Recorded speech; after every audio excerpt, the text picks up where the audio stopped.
ഉഗ്രം വീരം മഹാവിഷ്ണും ജ്വലന്തം സർവതോമുഖം നൃസിംഹം ഭീഷണം ഭദ്രം മൃത്യുമൃത്യും നമാമ്യഹം. ഗോവിന്ദനാമസങ്കീർത്തനം. ഗോവിന്ദ. ഭാഗവതം അതിലെ സപ്തമസ്കന്ധം ആരംഭിക്കുകയാണ്.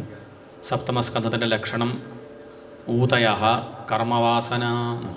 കർമ്മവാസനയെ പറ്റിയാണ് പ്രതിപാദിക്കുന്നത്. എങ്ങനെയാണ് ശുഭവാസന വളർത്തേണ്ടത്? സജ്ജനങ്ങളുടെ അനുഗ്രഹം കൊണ്ട് ശുഭവാസന വളരും. സജ്ജനങ്ങളെ നിന്ദിച്ചാൽ അശുഭവാസനയാണ് വളരുക. സത്സംഗം കൊണ്ട് നമ്മുടെ ഹൃദയം ശുദ്ധമാവും. എത്ര മോശക്കാരാണെങ്കിലും സജ്ജനങ്ങളുടെ കൂടെ സഞ്ചരിക്കുക, ഈശ്വര കഥകൾ കേൾക്കുക, അങ്ങനെ കഴിയുകയാണെങ്കിൽ മെല്ലെ മെല്ലെ മെല്ലെ ഉള്ളിലുള്ള അഴുക്ക് പോയി ശുദ്ധാവും, ഉറപ്പാണ്.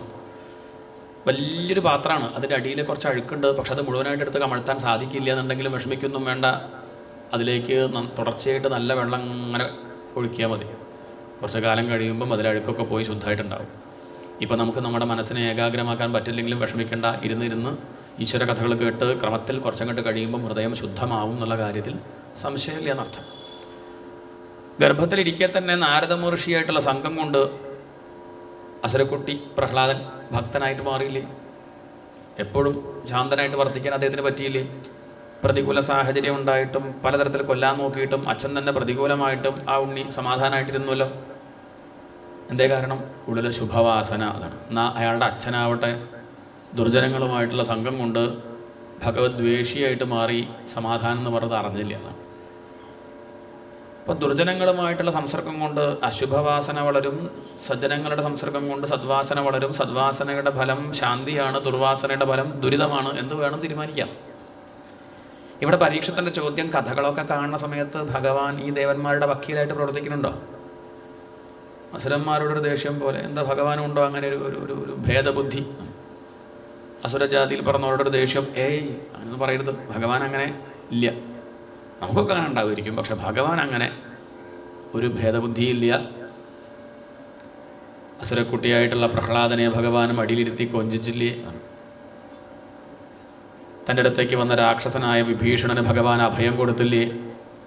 രാക്ഷസരോട് വിദ്വേഷം ഉണ്ടെങ്കിൽ അഭയം കൊടുക്കും. ഏത് വംശത്തിൽ പറഞ്ഞുള്ളത് വിഷയമില്ല. ഹൃദയം ശുദ്ധമാണോ ഒപ്പം കൂട്ടും. അതുകൊണ്ട് ഭഗവാൻ അങ്ങനെ ഭേദബുദ്ധിയൊന്നുമില്ല. സമഹ പ്രിയ സുഹൃത് ബ്രഹ്മൻ ഭൂതാനാം ഭഗവാൻ സ്വയം. ഇതാണ് ചോദ്യം. ഭഗവാനെ പറ്റി പറയാം, സമനാണ്, പ്രിയനാണ്, സുഹൃത്താണ്, കാരുണ്യമൂർത്തിയാണ്, എല്ലാവരെയും ഒരുപോലെ കാണുന്നവനാണ്. എന്നിട്ടും എന്താ, ഇപ്പം ഈ ഇന്ദ്രവൃത്ര യുദ്ധം ആ കഥ പറയുന്ന സമയത്ത് വൃത്രനെ കൊല്ലാൻ വേണ്ടി ഭഗവാനും സഹായിച്ചില്ലേ ഇന്ദ്രനെ? അങ്ങനെ പറയാൻ പറ്റില്ലല്ലോ. ജയിച്ചത് ഇന്ദ്രനാന്ന് ആര് പറഞ്ഞു? നമുക്ക് തോന്നുമല്ലേ? നമ്മളും ഭാവിയിൽ ഇപ്പം നമ്മളും ഒരാളെ കണ്ടാൽ വിജയിച്ചു എന്നുള്ളത് ആരെയും നമ്മൾ കണക്കാക്കുക. എത്ര സമ്പാദിച്ചു നോക്കിയിട്ടല്ലേ? സന്യാസിമാരെ നമ്മൾ വല്ല വിജയിച്ചു പറയാറുണ്ടോ? അല്ലെങ്കിൽ ഒന്ന് വെറുതെ ഗൂഗിളിൽ അടിച്ചു നോക്കൂ, സക്സസ് എന്ന് പറഞ്ഞാൽ എന്താ കാണുക? കോട്ടക്കെട്ട ഒരാൾ വന്നിട്ട് എങ്ങനെ പണം ഉണ്ടാക്കാം. ഇത് മാത്രമേ നമുക്ക് വിജയം എന്ന് പറഞ്ഞാൽ അറിയുള്ളൂ. എല്ലാം വിട്ട് സർവ്വസംഘ പരിത്യാഗിയായവരൊന്നും നമ്മളങ്ങനെ വലിയ വിജയികളായിട്ട് കണക്കാക്കാറില്ല. നമ്മൾ കണക്കാക്കുന്ന വിജയമല്ല വിജയം. ഇവിടെ വൃത്രാസുരനാണ് ജയിച്ചത്. അദ്ദേഹത്തെ സംബന്ധിച്ച് തൻ്റെ ദേഹം ഒഴിവാക്കണം, അതിന് ഭഗവാൻ അദ്ദേഹത്തിൻ്റെ ഒപ്പം നിന്നു. അത്രേ ഉണ്ടായിട്ടുള്ളൂ. പോട്ടെ. ഭഗവാനെ സംബന്ധിച്ച് എല്ലാവരും ഒരുപോലെയാണ്. ഭഗവാനെല്ലാം സമമാണ്. ഈ ചോദ്യം വളരെ നന്നായി. സാധു പൃഷ്ടം മഹാരാജ ഹരേശ്ചരിതമദ്ഭുതം. ഭഗവാന്റെ കഥയാണല്ലോ അങ്ങ് ചോദിച്ചത്. ശരിക്കും പറഞ്ഞാൽ ഭഗവാൻ തൻ്റെ പ്രഭാവം അങ്ങനെ കാണിച്ചിരിക്കുക മാത്രമേ ഉള്ളൂ. ഭഗവാന്റെ അടുത്തേക്ക് പോകുന്നവർക്ക് ആശ്വാസം ഉണ്ടാവും. അപ്പോൾ അവരെന്ത് പറയും? ഭഗവാൻ അനുഗ്രഹിച്ചു എന്ന് പറയും. വിട്ടുപോകുന്നവർക്ക് ദുഃഖം ഉണ്ടാവും. അവർ ചിലപ്പം ഭഗവാൻ ഉപദ്രവിച്ചു എന്നും പറയും. ഭഗവാൻ ആരെയും ഉപദ്രവിക്കുന്നുമില്ല, അനുഗ്രഹിക്കുന്നുമില്ല. എന്താണ്? അങ്ങനെ ഭക്തന്മാരുടെ ഭാഷയാണ് ഈ അനുഗ്രഹം എന്നൊക്കെ. ഭഗവാനൊന്നും ചെയ്യണില്ല. തീ അവിടെ നോക്കുമ്പോൾ വിളക്കങ്ങനെ അവിടെ കത്തനുണ്ട്. നമ്മളതിൻ്റെ അടുത്തേക്ക് ഇങ്ങനെ പോകുമ്പോൾ നമുക്ക് വെളിച്ചം കിട്ടും. അപ്പോൾ എന്ത് പറയും? കുറച്ചൊരു വിനയമുള്ള ഒരു സംസ്കാരമുള്ള ആളാച്ചാൽ വിളക്ക് രക്ഷിച്ചു കേട്ടോ. ആകെ വെളിച്ചില്ലാണ്ടിരിക്കുമ്പോഴേ വിളക്ക് രക്ഷയായി, വിളക്ക് രക്ഷിച്ചു എന്ന് പറയും. വിളക്കെന്ന് വിട്ടുപോയിട്ട് വിളക്ക് ശിക്ഷിച്ചു പറഞ്ഞാൽ അങ്ങനെ ഉണ്ടാവും. നല്ല തണുപ്പുള്ള സമയത്ത് ഹോമകുണ്ടം കണ്ടു, മെല്ലെ മെല്ലെ നീങ്ങി നീങ്ങി അതിൻ്റെ അടുത്തെത്തിയപ്പോൾ തണുപ്പ് പോയി. അപ്പോൾ എന്ത് പറഞ്ഞു? ഹോമകുണ്ടം രക്ഷിച്ചു ഉണ്ടോ? ഹോമകുണ്ടം അങ്ങോട്ട് വിളിച്ചു, ഇങ്ങോട്ട് പോന്നോളൂ വല്യമ്മേ, ഇങ്ങോട്ട് വരും, ഇവിടെ ഇരിക്കുക എന്ന് ഹോമകുണ്ടം വിളിച്ചിട്ടൊന്നുമില്ല. നമ്മൾ നമ്മുടെ വിവേകം കൊണ്ട് മനസ്സിലാക്കി മെല്ലെ മെല്ലെ മുന്നോട്ട് നടന്നപ്പോൾ അതിൻ്റെ അടുത്തെത്തിയപ്പം തണുപ്പ് പോയപ്പോൾ ഒരു ആശ്വാസം തോന്നിയപ്പോൾ എന്ത് പറഞ്ഞു? ഹോമകുണ്ടം രക്ഷിച്ചു എന്ന് പറഞ്ഞു. അതൊന്ന് വിട്ടുപോയാൽ തണുപ്പ് വീണ്ടും വരുമ്പോൾ ശിക്ഷിച്ചു എന്ന് വേണമെങ്കിൽ പറയാം. ഇതുപോലെയാണ് ചിലർ ഭഗവാനെ ആശ്രയിക്കും, ജീവിതത്തിൽ സമാധാനം ഉണ്ടാകുമ്പോൾ ഭഗവാന്റെ കാരുണ്യം രക്ഷിച്ചു, ഗുരുവായൂരപ്പൻ്റെ കാരുണ്യം കേട്ടോ, അപാരമായ കാരുണ്യമാണ്, വാത്സല്യാണെന്നൊക്കെ പറയും. അത് ആ ഒരു ഭാഷയാണ്, സംസ്കാരമാണ്. ചിലർ അതൊന്നും അറിയാണ്ട് എന്തെങ്കിലുമൊക്കെ വിഷമം വന്ന് നമ്മുടെ കയ്യിരിപ്പ് കൊണ്ടായിരിക്കും, എന്നാലും കുറ്റം ഭഗവാൻ പറയും. എന്നാലും ഗുരുവായൂരപ്പൻ എങ്ങനെ ചെയ്യുന്നു നമ്മളാരെങ്കിലും കരുതി എന്നൊക്കെ ചോദിക്കും. ഭഗവാൻ ആരെയും ഉപദ്രവിക്കുന്നൊന്നുമില്ല. നല്ല മഴ പെയ്യുന്ന സമയത്ത് ബസ്സിൽ നിന്ന് അങ്ങോട്ട് ഇറങ്ങിയിട്ട് നേരെ ബസ് സ്റ്റോപ്പിലേക്ക് അങ്ങോട്ട് കയറി വന്നു. എന്നിട്ട് പറഞ്ഞു ബസ് സ്റ്റോപ്പ് രക്ഷിച്ചു. അത് ജീവനുള്ള വസ്തുവൊന്നുമല്ല, നമ്മൾ കയറി വന്നതാണ്. അത് നമ്മുടെ ഒരു ഭാവമല്ലേ. ഇതുപോലെയാണ് ഭഗവാൻ. അങ്ങനെ ആരെയും രക്ഷിക്കുന്നുമില്ല, ശിക്ഷിക്കുന്നുമില്ല. ആശ്രയിക്കുന്നവർക്ക് സമാധാനം ഉണ്ടാവും. ആൽമരം ദൂരത്തങ്ങനെ ഉണ്ട്, അതിന് ചോട്ട് പോരുന്ന തണലുണ്ടാവും ഇല്ലേ. ആൽമരത്തിന് ആർക്കേ തണൽ കൊടുക്കാൻ പറ്റുള്ളൂ? തൻ്റെ ചോട്ടിലിരിക്കുന്നവർക്കല്ലാണ്ട് പറ്റുമോ? അതേ പറ്റുള്ളൂ, ആർക്കാൽ അതേ പറ്റുള്ളൂ. ഭാഗവതത്തിനും അത് വായിക്കുന്നവർക്ക് സമാധാനം കൊടുക്കാനേ പറ്റുള്ളൂ. അത് വായിക്കാൻ തയ്യാറല്ലെങ്കിൽ എന്ത് ചെയ്യാൻ പറ്റും? എന്നിട്ട് ദൂരത്ത് വെയിലത്ത് വന്നിട്ട് ഒരാൾ പറയാം, കണ്ടില്ല ആൽമരം ദുഷ്ടൻ താഴത്തെ ചോട്ടിലിരിക്കുന്നവർക്ക് തണൽ കൊടുത്തു, എനിക്ക് തരുന്നില്ല. തന്നോട് ആരാ ചോട്ട് പോയി ഇരിക്കേണ്ട പറയണത്? അത്രയേ ഉള്ളൂ, അതേ സാധിക്കുള്ളൂ. ഏതൊരു ഗുരുനാഥനും ആശ്രയിക്കുന്നവർക്ക് സമാധാനം കൊടുക്കാന്നല്ലാതെ സാധിക്കില്ല. അത്രയേ ഉള്ളൂ. ഇത് ഭഗവാന്റെ സ്വഭാവമാണ് ആനന്ദം എന്നുള്ളത്. അടുത്തേക്ക് പോകുമ്പോൾ നമുക്കും ആ ഒരു ആനന്ദം അനുഭവിക്കാം. പണ്ട് ദേ ചോദ്യം രാജാവെ അങ്ങയുടെ പൂർവികൻ ചോദിച്ചിരുന്നു. യുധിഷ്ഠിരൻ രാജസൂയ സദസ്സിൽ വെച്ച് ഭഗവാൻ ആ ശിശുപാലന് മോക്ഷം കൊടുത്തല്ലോ. ഉണ്ടായ അന്ന് മുതൽ ചീത്ത വിളിക്കുകയുണ്ടായത്, ഭഗവാനെ ചീത്ത പറയുകയുണ്ടായത്. അപ്പോൾ ധർമ്മപുത്രർ കരുതിയത് എന്താ വെച്ചാൽ ഇയാളുടെ വായിൽ നിന്ന് പുഴുവരിക്കുന്ന. പക്ഷെ ഉണ്ടായത് ഭഗവാൻ അങ്ങോട്ട് എണീറ്റു പുഞ്ചിരിച്ചും കൊണ്ട് തൻ്റെ ചക്രം അങ്ങോട്ട് കൊടുത്തു. ഒരു തുള്ളി ചോര പോലും താഴെ വീഴാതെ അയാളുടെ കഴുത്തങ്ങോട്ട് മുറിഞ്ഞു. അതിൽ നിന്നൊരു ചൈതന്യം വന്ന് ഭഗവാന് ലയിച്ചു, മുക്തിയെ കൊടുത്തതേ. ധർമ്മപുത്രരുടെ നാരദരോട് ചോദിച്ചു, ഇങ്ങനെ വെച്ചാൽ നാളെ മുതൽ ഞങ്ങളും തുടങ്ങുക എന്ത് ചിത്ത വിളിക്കാൻ. നമ്മളിങ്ങനെ ഭക്തിയോടുകൂടി ആശ്രയിച്ചിട്ട് ഉണ്ടായ അന്ന് മുതൽ ഭഗവാനെ കുറ്റം പറയുന്ന ഈ ശിശുപാലന് മുക്തി കൊടുത്തില്ലേ ഭഗവാൻ? അവിടെ വെച്ച് നാരദ മഹർഷി പറഞ്ഞു, തനിക്ക് എന്താ അറിയാം, ഇതൊക്കെ ആരാന്ന് അങ്ങേക്ക് നിശ്ചയുണ്ടോ? ഈ ശിശുപാലൻ ആരാ, പൂർവ്വജന്മത്തിൽ ആരായിരുന്നു? അങ്ങനെ കഥ വർണ്ണിക്കുകയാണ്. ജയവിജയന്മാരാണ് ഈ കൃഷ്ണൻ വിഷ്ണു ഭഗവാനല്ലേ. വിഷ്ണു ഭഗവാന്റെ സെക്യൂരിറ്റിക്കാരെ രണ്ടുപേരെ തൊട്ട് മുമ്പിലിരിക്കുന്നവർ, 7 കവാടം, അതിലെ 7ാമത്തെ കവാടം അല്ലെ ആദ്യത്തെ കവാടം ഭഗവാന്റെ ആ തൊട്ട് മുമ്പിൽ കാവൽക്കാരായിട്ടിരിക്കുന്നവരാണ് ജയനും വിജയനും. അവിടെ തൊട്ട് മുന്നിലിരിക്കണം വെച്ചാൽ എത്ര പരീക്ഷ പാസ്സായിട്ടുണ്ടാവും? മോശക്കാരാ തോന്നുന്നുണ്ടോ? വലിയ കേമന്മാരാണ്. പക്ഷെ സനകാദികൾ വന്ന സമയത്ത് വേണ്ടത്ര അങ്ങോട്ട് ശ്രദ്ധിക്കാൻ പറ്റിയില്ല. ആ സമയത്ത് അങ്ങോട്ട് എന്തോ ഒരു ലേശം തമോ ഗുണമുള്ളവരുണ്ടാവുമായിരിക്കും. വൈകുണ്ഠത്തിലുള്ള നിങ്ങൾക്ക് എത്ര തമോ ഗുണമായാൽ വയ്യ. അപ്പോൾ അവർക്ക് ആ സജ്ജന നിന്ദ, മഹാത്മാക്കളെ നിന്ദിച്ചതിൻ്റെ ഫലമായിട്ട് അവർക്കൊരു 3 ജന്മം വേണ്ടി വന്നു. ഭഗവാൻ പറഞ്ഞു, നിങ്ങൾക്ക് കുറേ ജന്മം വേണ്ടി വരും എന്നെ ഭക്തിയോടുകൂടി ആശ്രയിക്കുകയാണെങ്കിൽ. അതല്ല വൈരം വയ്ക്കുകയാണെന്ന് വെച്ചാൽ 3 ജന്മേ വേണ്ടി വരുള്ളൂ. ഏതാ വേണ്ടത്? അവർ പറഞ്ഞു വേഗം എത്തണം, അത്രയേ ഉള്ളൂ. ഇനി എന്തായാലും സാരമില്ല, വേഗം എത്തണം, ഞങ്ങൾക്ക് അങ്ങയെ വിട്ട് അധികം നേരം ഇരിക്കാൻ വയ്യ. ആ വൈരം വെച്ചോളൂ. ഭഗവാൻ തന്നെ ലൈസൻസ് കൊടുത്തത്, ചീത്ത പറയാനും തല്ലുകൂടാനൊക്കെ ഉള്ള ലൈസൻസ് ഭഗവാൻ കൊടുത്തതാണ്. അങ്ങനെ അവർക്ക് 3 ജന്മം വേണ്ടി വന്നു. ആദ്യത്തെ ജന്മമാണ് ഹിരണ്യാക്ഷനും ഹിരണ്യകശിപു, ഭീകരന്മാരാ. അടുത്ത ജന്മമാണ് രാവണനും കുംഭകർണനും. കുറച്ച് കുറഞ്ഞിട്ടുണ്ട് അവരുടെ ആ ദുസ്വഭാവം. ഹിരണ്യാക്ഷൻ്റെ ഹിരണ്യകശിപുവിൻ്റെ അത്ര പ്രശ്നക്കാരല്ല രാവണനും കുംഭകർണനും. അവരുടെ കർമ്മവാസന ക്ഷയിക്കുന്നത് നോക്കൂ. അതാണ് ഇവിടെ വിഷയം. രാവണനും കുംഭകർണനും വലിയ പ്രശ്നക്കാരല്ല. രാവണൻ കുറച്ച് സ്ത്രീകളുടെ ഒരു മോശ സ്വഭാവം കാണിക്കുന്നല്ലാണ്ട് വേറെ കുഴപ്പമൊന്നും ആർക്കില്ല. അത് കുഴപ്പമാണ്, അല്ലാന്ന് പറയണില്ല. പക്ഷെ ആ കുഴപ്പമേ പറയാനുള്ളൂ, വേറൊന്നും പറയാനില്ല.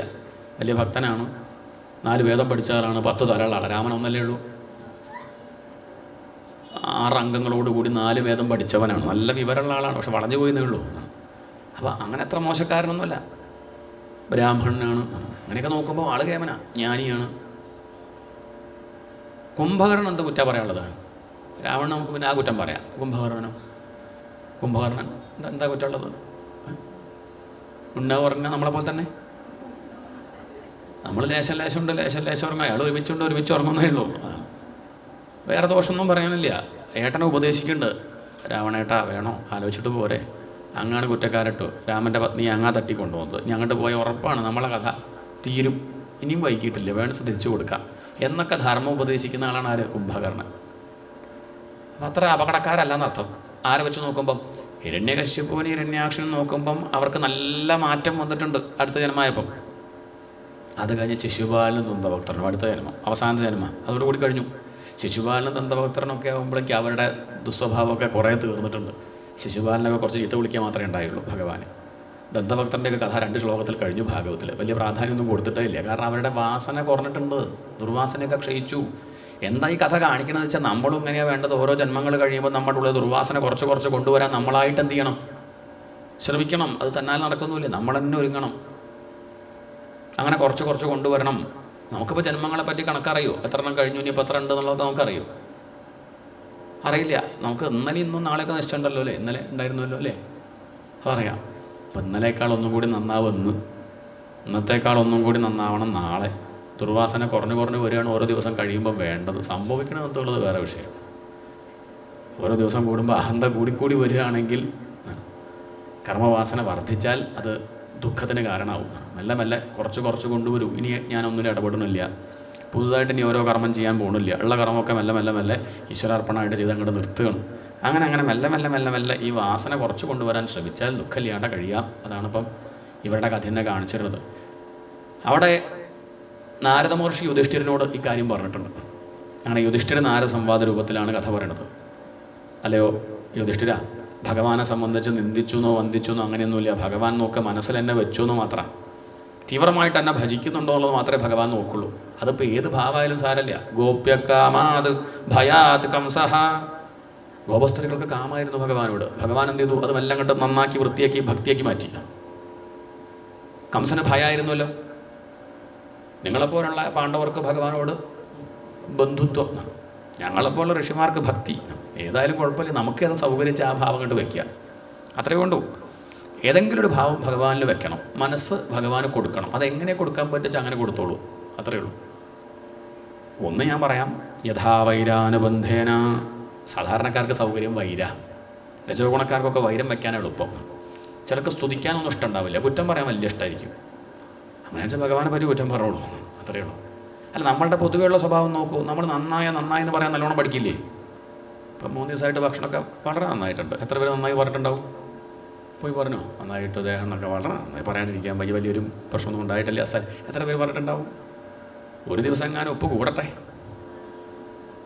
ഉപ്പില്ലെങ്കിലും സാരമില്ല, നമുക്ക് എന്തെങ്കിലും ചെയ്യാം, അഡ്ജസ്റ്റ് ചെയ്യാം. അധികമായത് വയ്യ, അതാണ്. ഒരു ദിവസം എങ്ങാനും മാറട്ടെ പറയാണ്ടിരിക്കുമോ? പൊതുവേ ലോകത്തിൻ്റെ സ്വഭാവം അങ്ങനെയാണ്. നല്ലതങ്ങനെ പറയില്ല, കുറ്റം നമ്മൾ വേഗം പറയും ചെയ്യും. യഥാ വൈരാനുബന്ധേന. നമ്മളും കൂടുതൽ ഓർക്കാറ് നമ്മളെ സുഹൃത്തുക്കളെയാണോ ശത്രുക്കളെയാണോ? ശത്രുക്കളുണ്ടെങ്കിൽ അവർ തന്നെ ഓർക്കുക അല്ലേ? ബന്ധുക്കളൊക്കെ നമ്മൾ മറന്നു പോകും, പക്ഷെ ശത്രുവിനെ മറക്കില്ല. രാവിലെ നീറ്റ് ആ ഫ്ലാറ്റിക്കാൻ നോക്കുക.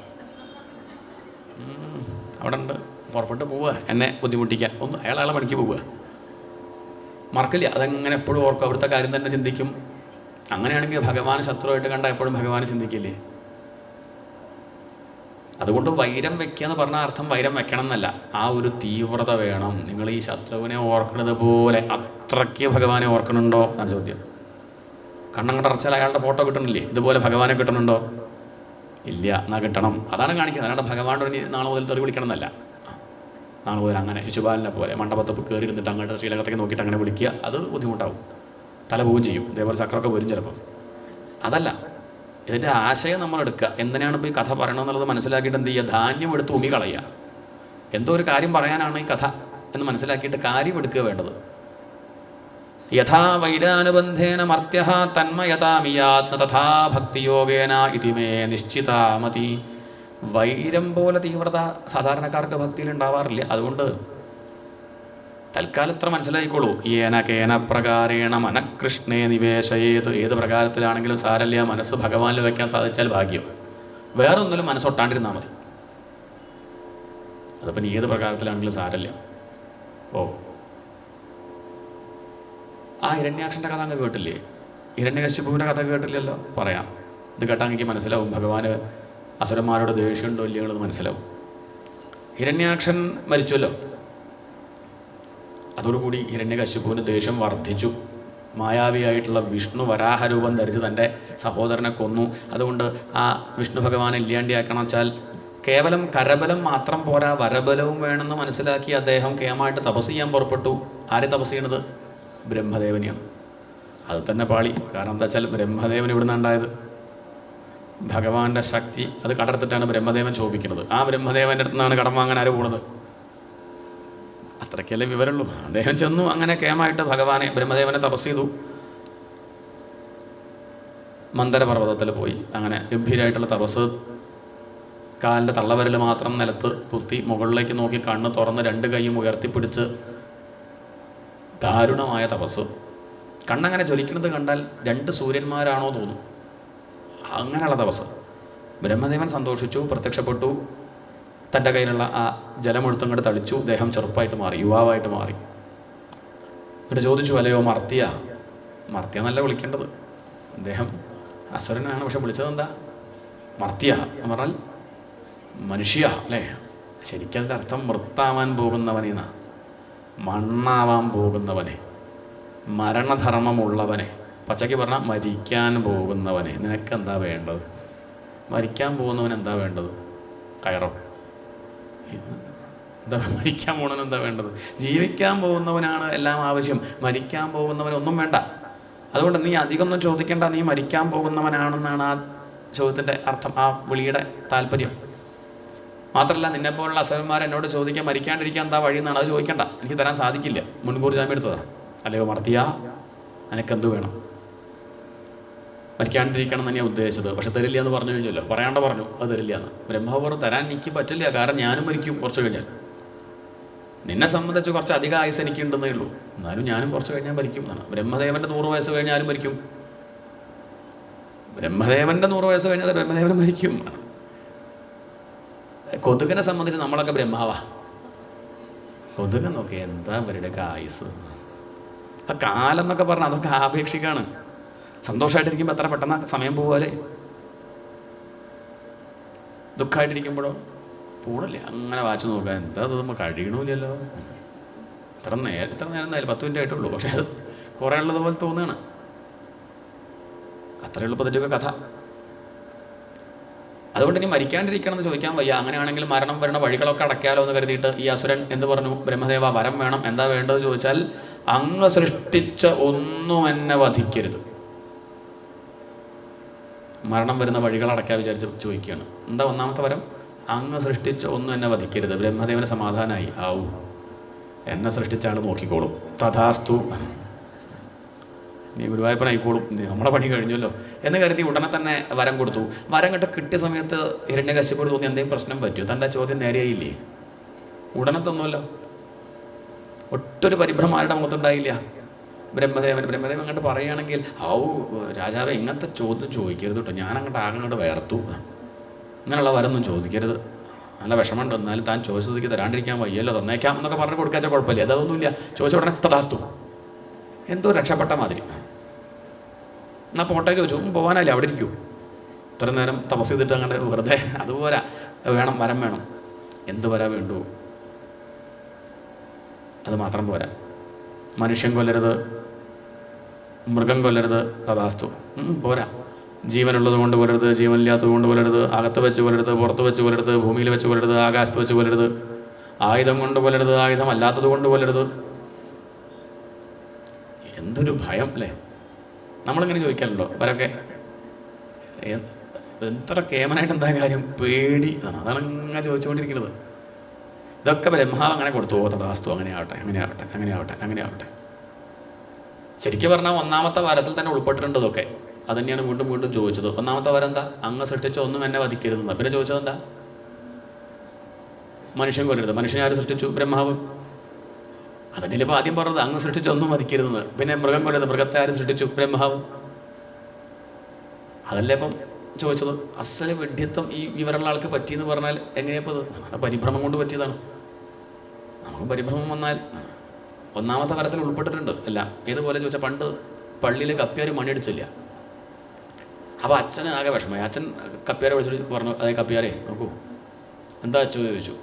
അല്ല, എന്തേ മണി അടിക്കാനും? അപ്പോൾ അദ്ദേഹം പറഞ്ഞു, അച്ഛോ, അത് മണി അടിക്കാണ്ടിരിക്കാൻ 9 കാരണങ്ങളുണ്ട്. എത്രയാ? 9 കാരണങ്ങളുണ്ട്. ഒന്നാമത്തെ കാരണം മടിയില്ല. ബാക്കി കേൾക്കണം. 8 കാരണം കേൾക്കണം. മടിയില്ല. പിന്നെ ഇനി ബാക്കി 8 കാരണം എന്തിനാ? ഇതേപോലെ ഒന്നിൽ തന്നെ ബാക്കി 8 പെട്ടിട്ടുണ്ട്. എന്നാലും അങ്ങനെ എണ്ണി ചോദിച്ചു എന്ന് മാത്രം. വരം കിട്ടിക്കഴിഞ്ഞാൽ തൃപ്തിയാണ് ഉണ്ടാവേണ്ടതെങ്കിൽ ഇയാൾക്ക് ഉണ്ടായത് വരം ലബ്ധ്വാ തൃപ്തഃ, തൃപ്തിയാണ് ഉണ്ടായത്, അഹങ്കാരമാണ് ഉണ്ടായത്. നേരെ കണ്ട് പുറപ്പെട്ടു. 3 ലോകവും അല്ലെങ്കിൽ 14 ലോകവും ഇപ്പം ഹിരണ്യകശിപുവിൻ്റെ കാൽക്കീഴിലാണ്. അദ്ദേഹമാണ് ഭരിക്കുന്നത്. യുദ്ധമൊന്നും വേണ്ടി വന്നില്ല. നേരെ സ്വർഗത്തിലേക്ക് പോയി. ഇന്ദ്രൻ അങ്ങോട്ട് എണീറ്റു, ടേക്ക് യുവർ സീറ്റ്. പുറത്ത് മേലുവേദനയാവുണ്ടല്ലോ. അദ്ദേഹം ഉടനെ കണ്ട് എണീറ്റു, ആ കസേര അങ്ങോട്ട് മാറ്റിയിട്ടു, ഇടത്തെ കാലോട് തട്ടി തനിക്ക് പാകത്തിനാക്കി അവിടെ കണ്ടിരുന്നു. ഒന്ന് പിന്നോട്ട് നോക്കിയതും വരുണൻ മൺകൊറ്റക്കുട. ഒരു പ്രശ്നമില്ല. നമ്മുടെ ഇന്ദ്രൻ എന്ന് പറഞ്ഞ അദ്ദേഹം മൺകൊറ്റക്കുട പിടിച്ചു, ഒന്ന് കൈയടിച്ചു, തുടങ്ങി എന്ന് പറഞ്ഞു. മനസ്സിലായി ആർക്കും? അപ്സര സ്ത്രീകൾക്ക് മനസ്സിലായി. നൃത്തം, അവർ ഡാൻസ് തുടങ്ങി. ഞങ്ങളുടെ ഇന്ദ്രൻ ദേഹം എന്ന് പറഞ്ഞു. ഇത്രയേ ഉള്ളൂ. ഒരു പ്രശ്നമില്ല. ഒരു യുദ്ധം വേണ്ടി വന്നില്ല. കാരണം അത്രയ്ക്ക് പ്രഭാവം ആർക്കുണ്ട്? ഹിരണ്യകശിപുവിനുണ്ട്. എങ്ങനെയല്ലാണ്ടിരിക്കുക? ആരുടെ സെക്യൂരിറ്റി ആയിരുന്നു?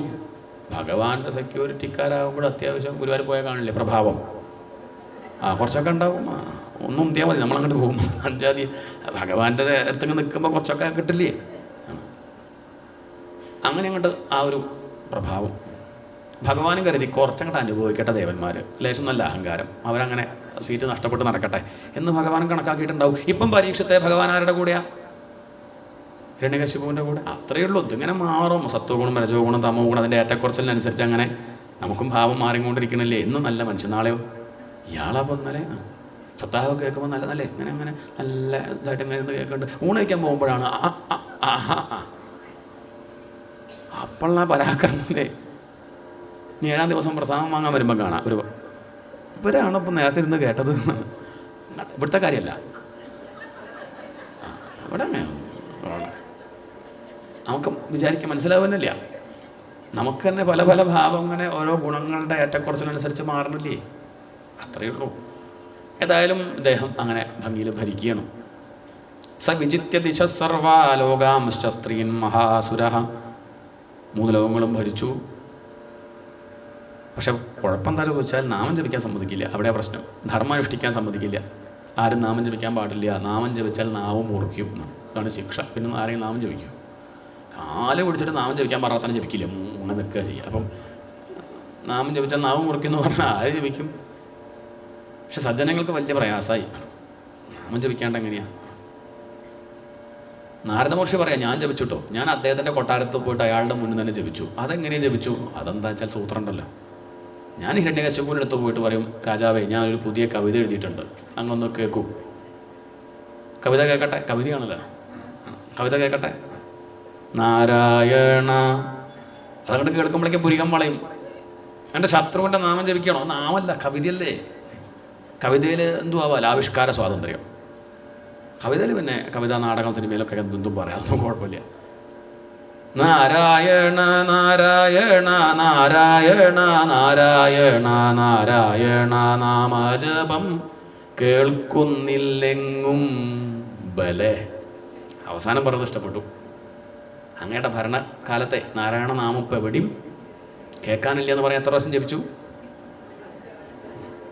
അടുത്തവരുണ്ടോ? അടുത്തവരുണ്ട്, കേട്ടോളൂ. നാരായണ നാരായണ നാരായണ നാരായണ നാരായണ നാമജപം പാടുന്നില്ലെങ്ങും ബലേ. മഹർഷേ, അങ്ങക്ക് എന്താപ്പം ഞാൻ തരണ്ടോ പറഞ്ഞു വളയൊക്കെ കഴിച്ചാൽ കൊടുക്കും.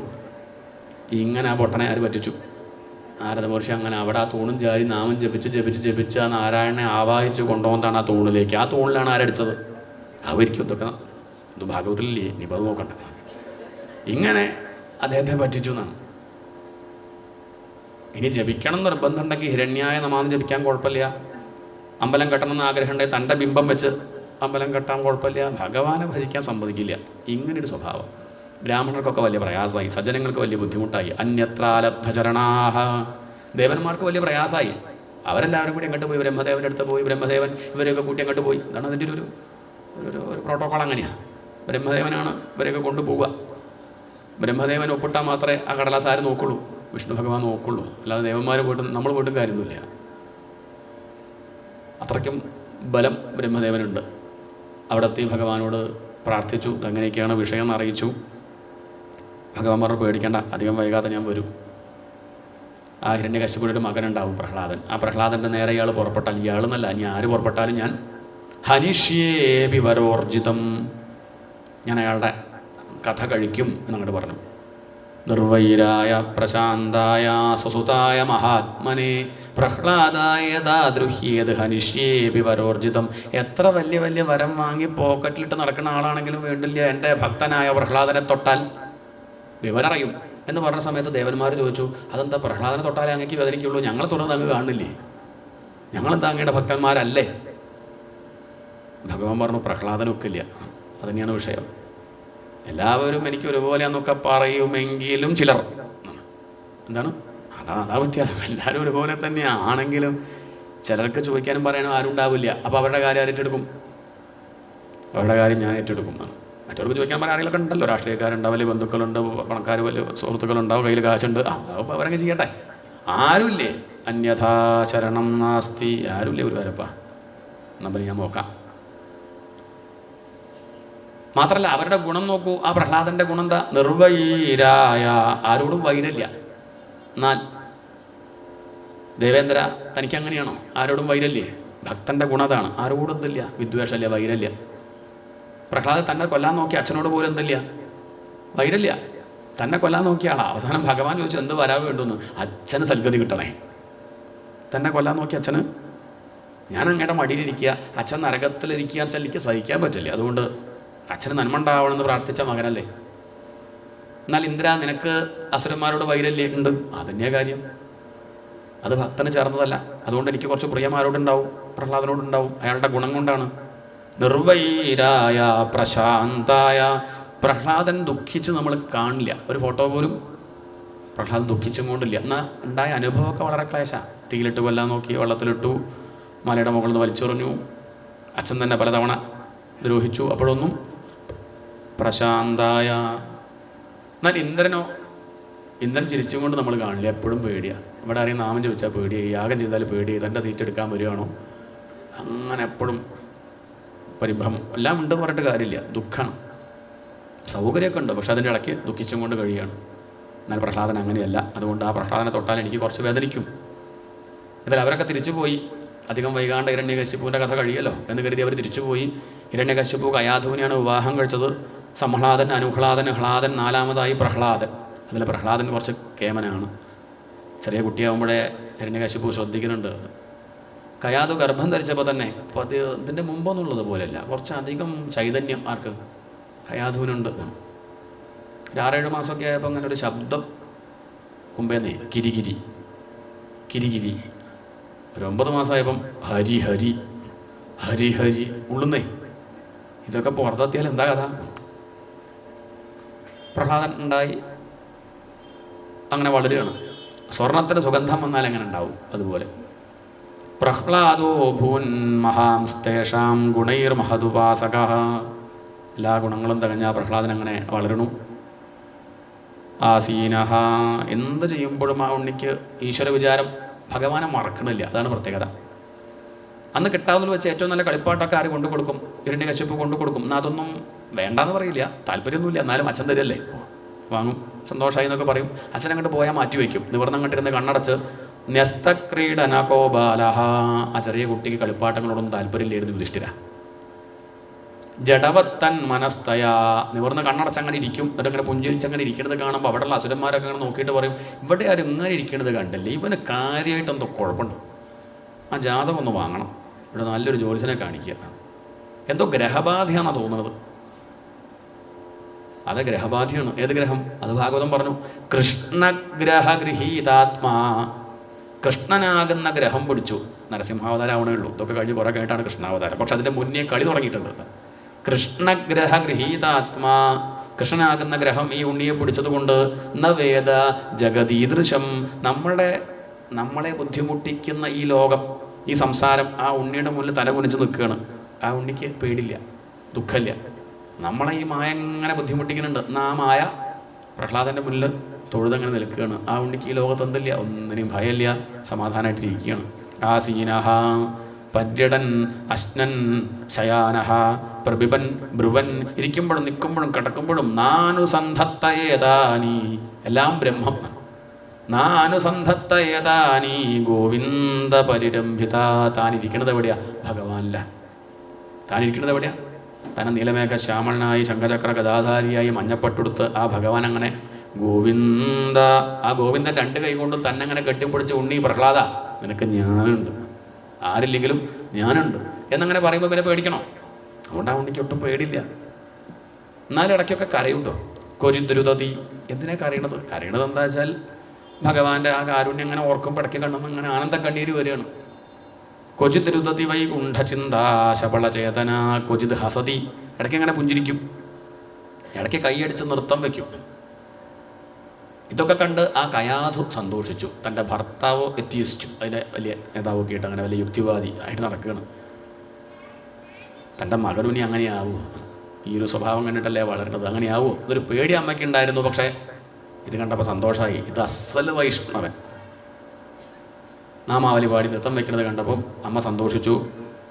ഇത്രയും മിടുക്കനായിട്ടൊരു ഉണ്ണിയെ കിട്ടിയിട്ടും ആ പ്രഹ്ലാദനെ ഈ അച്ഛൻ കൊല്ലാൻ നോക്കി യുധിഷ്ഠിര എന്ന് കേട്ടപ്പോൾ യുധിഷ്ഠിരൻ്റെ സഹിച്ചില്ല. ഇങ്ങനൊരു മകൻ ഉണ്ടാവണം എന്നല്ലേ മഹർഷി നമ്മളൊക്കെ ആഗ്രഹിക്കുക? ഇത്രയും കേമനായിട്ടൊരു ഉണ്ണി ഉണ്ടായിട്ട് ആ അച്ഛൻ ഈ മകനെ കൊല്ലാൻ നോക്കി എന്ന് പറഞ്ഞാൽ എന്തേ ഉണ്ടായി ചോദിച്ചു. അപ്പോഴാണ് വിസ്തരിക്കുന്നത്. അതെന്താ വെച്ചാൽ ഈ ഉണ്ണിക്ക് അത്യാവശ്യം സ്കൂളിൽ പോകേണ്ട സമയമായി. പഠിപ്പൊക്കെ മോശമാവേണ്ട നന്നാവണം എന്ന് കരുതിയിട്ട് ഹിരണ്യകശിപു സ്കൂളിൽ കൊണ്ടാക്കുകയാണ്. അദ്ദേഹത്തിൻ്റെ ഒക്കെ സ്വന്തമായിട്ടുണ്ടല്ലോ.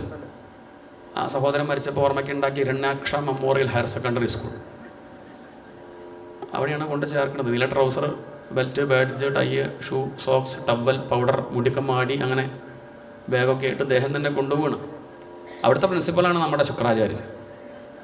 ഹിരണ്യകശിപു BMW വരുന്നത് ആര് കണ്ടു? ഓഫീസിൽ നിന്ന് ശുക്രാചാര്യരെ കണ്ടു. അദ്ദേഹം ലീവ് ഫോം എടുത്തു, ലോങ് ലീവ്. കാരണം ഇനിയിപ്പം +2 കഴിയുന്നത് വരെ ഇയാളാവും PTA പ്രസിഡൻറ്റ്. വയ്യ, ലീവ് എഴുതി വെച്ചു. തൻ്റെ മക്കൾ 2 പേരുണ്ട്, ഷണ്ടൻ മർക്കൻ, അവർക്ക് കൊടുത്തു. അവർ ചോദിച്ചു അച്ഛനെ എന്നാ വരിക? ഞാൻ വരും എന്നാ ചോദിച്ചാൽ ഈ നാട്ടിലൊരു തൂണ് പൊട്ടും, അതിൻ്റെ പിറ്റേ ദിവസം ഞാൻ ഇവിടെ ഉണ്ടാവും, അതുവരെ എന്നെ നോക്കണ്ട എന്ന് പറഞ്ഞ ശുക്രാചാര്യർ പോയി. കാരണം അദ്ദേഹത്തിന് വയ്യ. അദ്ദേഹത്തിന് കുറച്ചൊരു ന്യായം, ധർമ്മം, നീതിയൊക്കെ ഉണ്ട്. ഹിരണ്യകശിപു പറയുന്ന പോലെ പഠിപ്പിക്കാനൊന്നും പറ്റില്ല. തൻ്റെ ഉള്ളിലൊന്നുമില്ലേ? ശമ്പളം കിട്ടുന്ന കരുതിയിട്ട് എന്തും പഠിപ്പിക്കുക, ടെക്സ്റ്റ് ബുക്കിലുണ്ടെന്ന് കരുതിയിട്ട് അതിൽ വിഡിത്തൊക്കെ ഉണ്ടാവും. അതെല്ലാം പഠിപ്പിക്കാനൊന്നും പറ്റില്ല. ആ ഒരു മട്ട. ഷണ്ടനും മർക്കനും പിന്നെ അങ്ങനെയല്ല, അവരെന്തും പഠിപ്പിക്കും. ഇന്നലെ പഠിപ്പിച്ചതിന് വിവരം നന്നോ ആയിക്കോട്ടെ, അവർക്കിപ്പോൾ എന്താ വേണ്ടു, ശമ്പളം കിട്ടണമെന്നല്ലാതെ. അങ്ങനെ മട്ട. ശുക്രാചാര്യർ അവരെ ഏൽപ്പിച്ചു. ശുക്രാചാര്യർ പോയി ചണ്ടാമർക്കന്മാരെ ഏൽപ്പിച്ചു. ആര്? ഈ ഹിരണ്യകശിപു തൻ്റെ മകനെ ശ്രദ്ധിക്കണം, ഇവന് കുറച്ച് ദുശ്ശീലുണ്ട്, അതാണ് ഞാൻ തന്നെ നേരെ പോകുന്നത്, നല്ലോണം നോക്കണം. ദുശ്ശീലം എന്താ? രാവിലെ നേരത്തെ എഴുന്നേൽക്കും, ഒരു 3-3:15 അങ്ങോട്ട് എഴുന്നേൽക്കുക, എന്നിട്ട് കുളിച്ച് അങ്ങനെ നാമം ജപിക്കാൻ നിവർന്നിരിക്കുക. എങ്ങനെയൊക്കെ ഒരു സ്വഭാവം. ഇതൊക്കെ മാറ്റിയിട്ട് ഒരു 10-10:15 എന്നെ പോലെ എണീക്കുക, പല്ലേക്കാണ്ട കാപ്പി കുടിക്കുക, ആ പാകത്തിനൊന്ന് ആക്കി തരുമോ? നല്ലൊരു അസുരക്കുട്ടിയാക്കുക. അവർക്കത് പറ്റില്ല. അമ്പലത്തിൽ പോവുക, ഭാഗവതം വായിക്കുക. നമ്മൾ ഏറെക്കുറെ ഹിരണ്യകശിപു വരികയാണ് കേട്ടോ. എന്താണ്, മക്കളെ കൊണ്ടുവരുന്നില്ലല്ലോ സപ്താഹം കേൾക്കാൻ വെക്കേഷനായിട്ടും. അതന്നെ ഹിരണ്യകശിപു. അവരെ കൊണ്ടല്ല, അവരെ ഒരു ഹോംവർക്ക് ചെയ്യട്ടെ, എന്നിട്ട് നമ്മളെ കൊണ്ടുപോയി ഓൾഡ് ഏജ് പോകുമ്പോൾ ആക്കും ചെയ്യും. അവസാനം ലേശമൊക്കെ ഇതും ആയിക്കോട്ടെ എന്ന്. എന്താ ഇങ്ങനെ അവർക്ക് ലേശം ഇതും ആയിക്കൂടെ? അവർക്ക് പറ്റാത്ത വിഷയമൊന്നുമില്ലല്ലോ. കുറച്ചൊക്കെ ഒന്ന് ഇതും വേണമെന്നൊരു തോന്നൽ വേണ്ടേ? അത് മാറ്റിയിട്ട് നല്ല രസരക്കുട്ടിയാക്കണം എന്ന് പറഞ്ഞ് അങ്ങനെ കൊണ്ടാക്കി. അവരവിടത് പോലെയൊക്കെ പഠിപ്പിച്ചു. ഹിരണ്യായ നമ, ഉണ്ണി നാരായണായ നമ, അത് ഓൾഡ് സിലബസ്, ടെക്സ്റ്റ് ബുക്ക് മാറിയിടോ കഴിഞ്ഞ കൊല്ലം. ഇപ്പം ഹിരണ്യായ നമ. ആ ഉണ്ണിയൊന്നും മിണ്ടണില്ല ഇനി. കാരണം ഇനിയിപ്പം പറഞ്ഞിട്ട് എന്തൊക്കെ പറയുന്ന സ്ഥാനം കൊണ്ട് ഗുരുനാഥനല്ലേ, എതിർത്ത് പറഞ്ഞിട്ട് ഇനി വേണ്ട, വിഷമിപ്പിക്കേണ്ട കരുതി മിണ്ടിയില്ല. കണ്ണടച്ചു, ഉള്ളിൽ പറഞ്ഞു ഇതമിതം അഭദ്രായ ഭഗവാനെ, ഇതൊന്നും നല്ലതിനല്ലല്ലോ. 3 മാസം കഴിഞ്ഞു. അത്യാവശ്യം പഠിപ്പൊക്കെ കുറച്ചൊക്കെ ആയല്ലോ. ഓണപ്പരീക്ഷ ഇപ്പോൾ കഴിഞ്ഞില്ലേ? ഹിരണ്യകശിപു വിളിപ്പിച്ചു. എങ്ങനെയുണ്ട് നോക്കട്ടെ, ഈ ഗുരുനാഥന്മാരെ പഠിപ്പ് എങ്ങനെയുണ്ട് നോക്കട്ടെ കരുതി ഹിരണ്യകശിപു വിളിച്ചു. ആ ഉണ്ണി ഓടിച്ചൊന്നു അച്ഛൻ്റെ കാൽക്കൽ വീണ് അങ്ങോട്ട് നമസ്കരിച്ചു. വലിയ സന്തോഷമായി എടുത്ത് അങ്ങോട്ട് മടിയിൽ വെച്ചു, താടി പിടിച്ചു കുലുക്കി കവളത്തൊരു ഉമ്മ വെച്ചു. മകനെ അങ്ങോട്ട് ചേർത്ത് പിടിച്ചും കൊണ്ട് ആ അസുര ചക്രവർത്തി ചോദിക്കുകയാണ്, ഏകദാ അസുരരാട് പുത്രം അംഗം ആരോപ്യ പാണ്ഡവാപപ്രച്ഛ കഥ്യതാം വത്സ. ഉണ്ണി മിടുക്ക, പ്രഹ്ലാദ, നീ പറയൂ. കഥ്യതാം എന്ത് പറയണം? മന്യതേ സാധു യത് ഭവാൻ. നീ സ്കൂളിൽ വെച്ചിട്ടേ ഇപ്പോൾ കുറച്ച് കാലമായിട്ട് പലതും പഠിക്കുന്നുണ്ടല്ലോ, ഏറ്റവും നല്ല പാഠം. എല്ലാം ഒന്നും വിസ്തരിക്കല്ലേ, നേരല്ല. അച്ഛൻ്റെ തിരക്ക് നിനക്കറിയാലോ. 3 മാസം പഠിച്ചത് മുഴുവൻ ഇങ്ങനെ വിളമ്പണ്ട. ആ 3 മാസം പഠിച്ചതിൽ വെച്ച് ഏറ്റവും കേമായിട്ടുള്ള കാര്യം അങ്ങനെ ഉണ്ടാവുമല്ലോ. അപ്പോൾ നമ്മളിപ്പോൾ രാവിലെ 6:30 മുതൽ ഇങ്ങനെ അതുപോലെ 6 മണി 6-5 വരെ ഇരുന്നു. അങ്ങനെ നമ്മൾ വീട്ടിൽ പോയി. അപ്പം വീട്ടിൽ നിന്ന് കുട്ടികൾ ചോദിക്കുന്നുണ്ടാവില്ല, എന്നാലും വിചാരിക്കുക അങ്ങനെ വിചാരിക്കുക, എന്താ അപ്പോൾ അമ്മ അവിടെ അല്ല അച്ഛാ അവിടെ പോയിട്ട് ഇങ്ങനെ കുറേ നേരം ഇരുന്നു, എന്താ അപ്പോൾ ഇത് കേട്ടത്, ഇത്ര നേരം കേട്ടതിൽ വെച്ച് എന്തെങ്കിലും ഒരു കാര്യം ഒക്കെ വിസ്തരിക്കേണ്ട, 2 മിനിറ്റ് കൊണ്ട് എന്താ അപ്പോൾ ഏറ്റവും പ്രധാനമായിട്ടുള്ള കാര്യം എന്ന് പറയൂ എന്ന് പറഞ്ഞാൽ നമ്മളെന്താ പറയുക?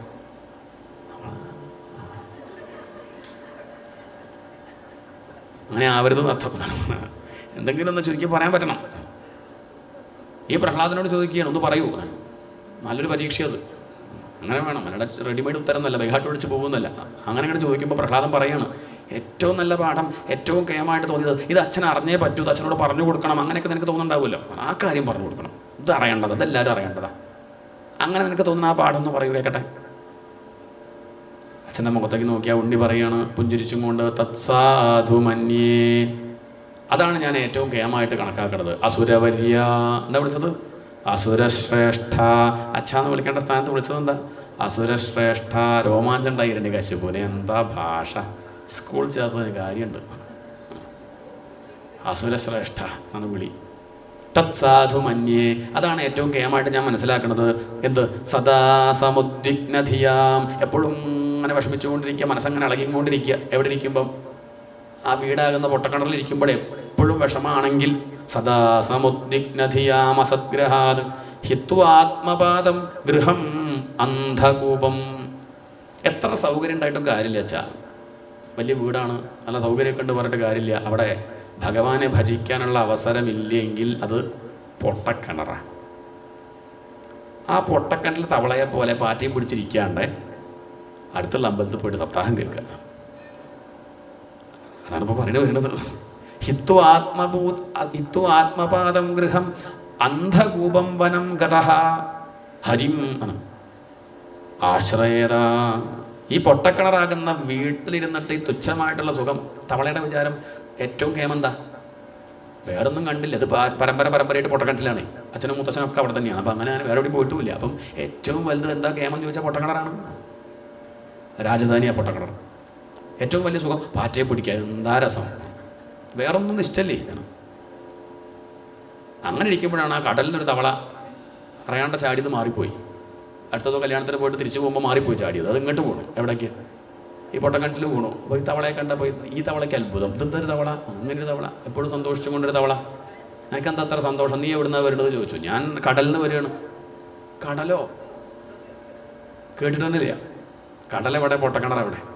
എന്താ ഈ കടൽ എന്ന് പറഞ്ഞാൽ? കടൽ എന്ന് പറഞ്ഞാൽ കേമെന്ന് പറഞ്ഞാൽ എൻ്റെ ഈ പൊട്ടക്കിണറത്തെ വരുമോ?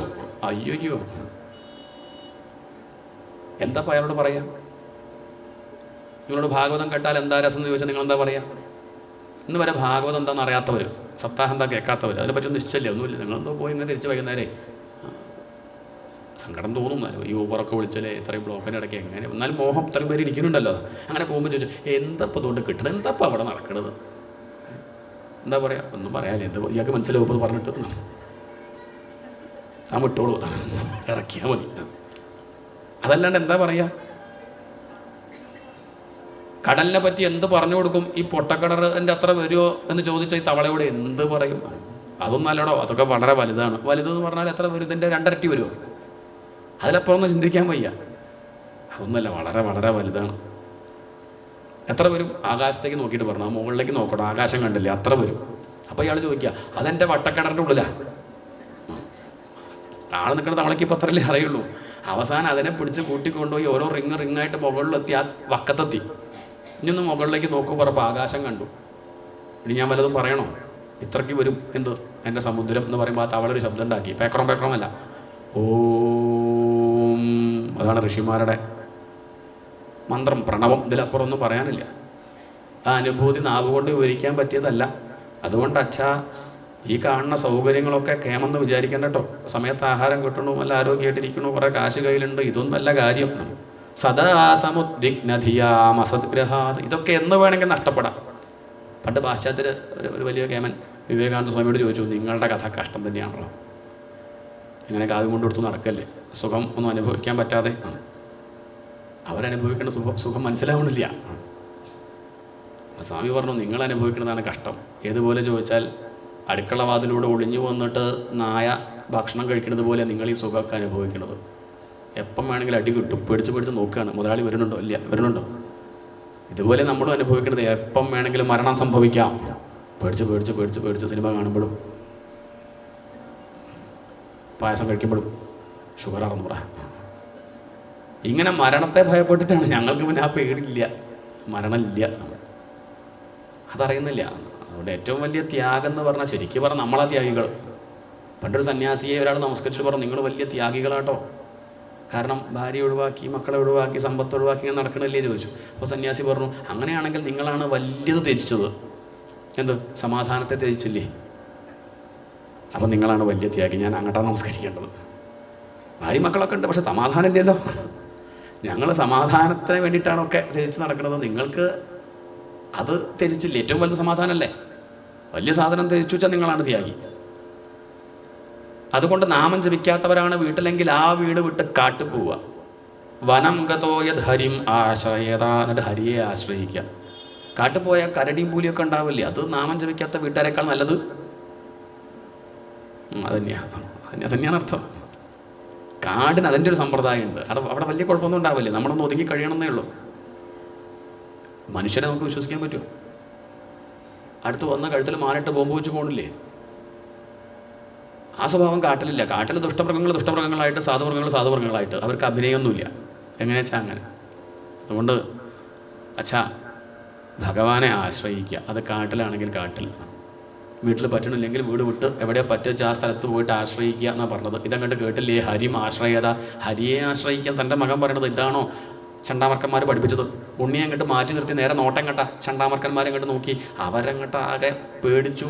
അവരുടെ മുണ്ട് നനഞ്ഞു, മഴ പെയ്യാണ്ട്. അവർ പറഞ്ഞു, ഇത് ഞങ്ങൾ പഠിപ്പിച്ചതല്ല എന്ന് പറഞ്ഞു.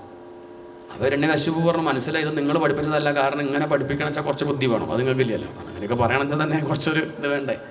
നിങ്ങൾ പഠിപ്പിച്ചതല്ല മനസ്സിലായി, പക്ഷേ ഇവൻ ഇവിടുന്ന് ഒന്ന് പഠിക്കുന്നുണ്ട്.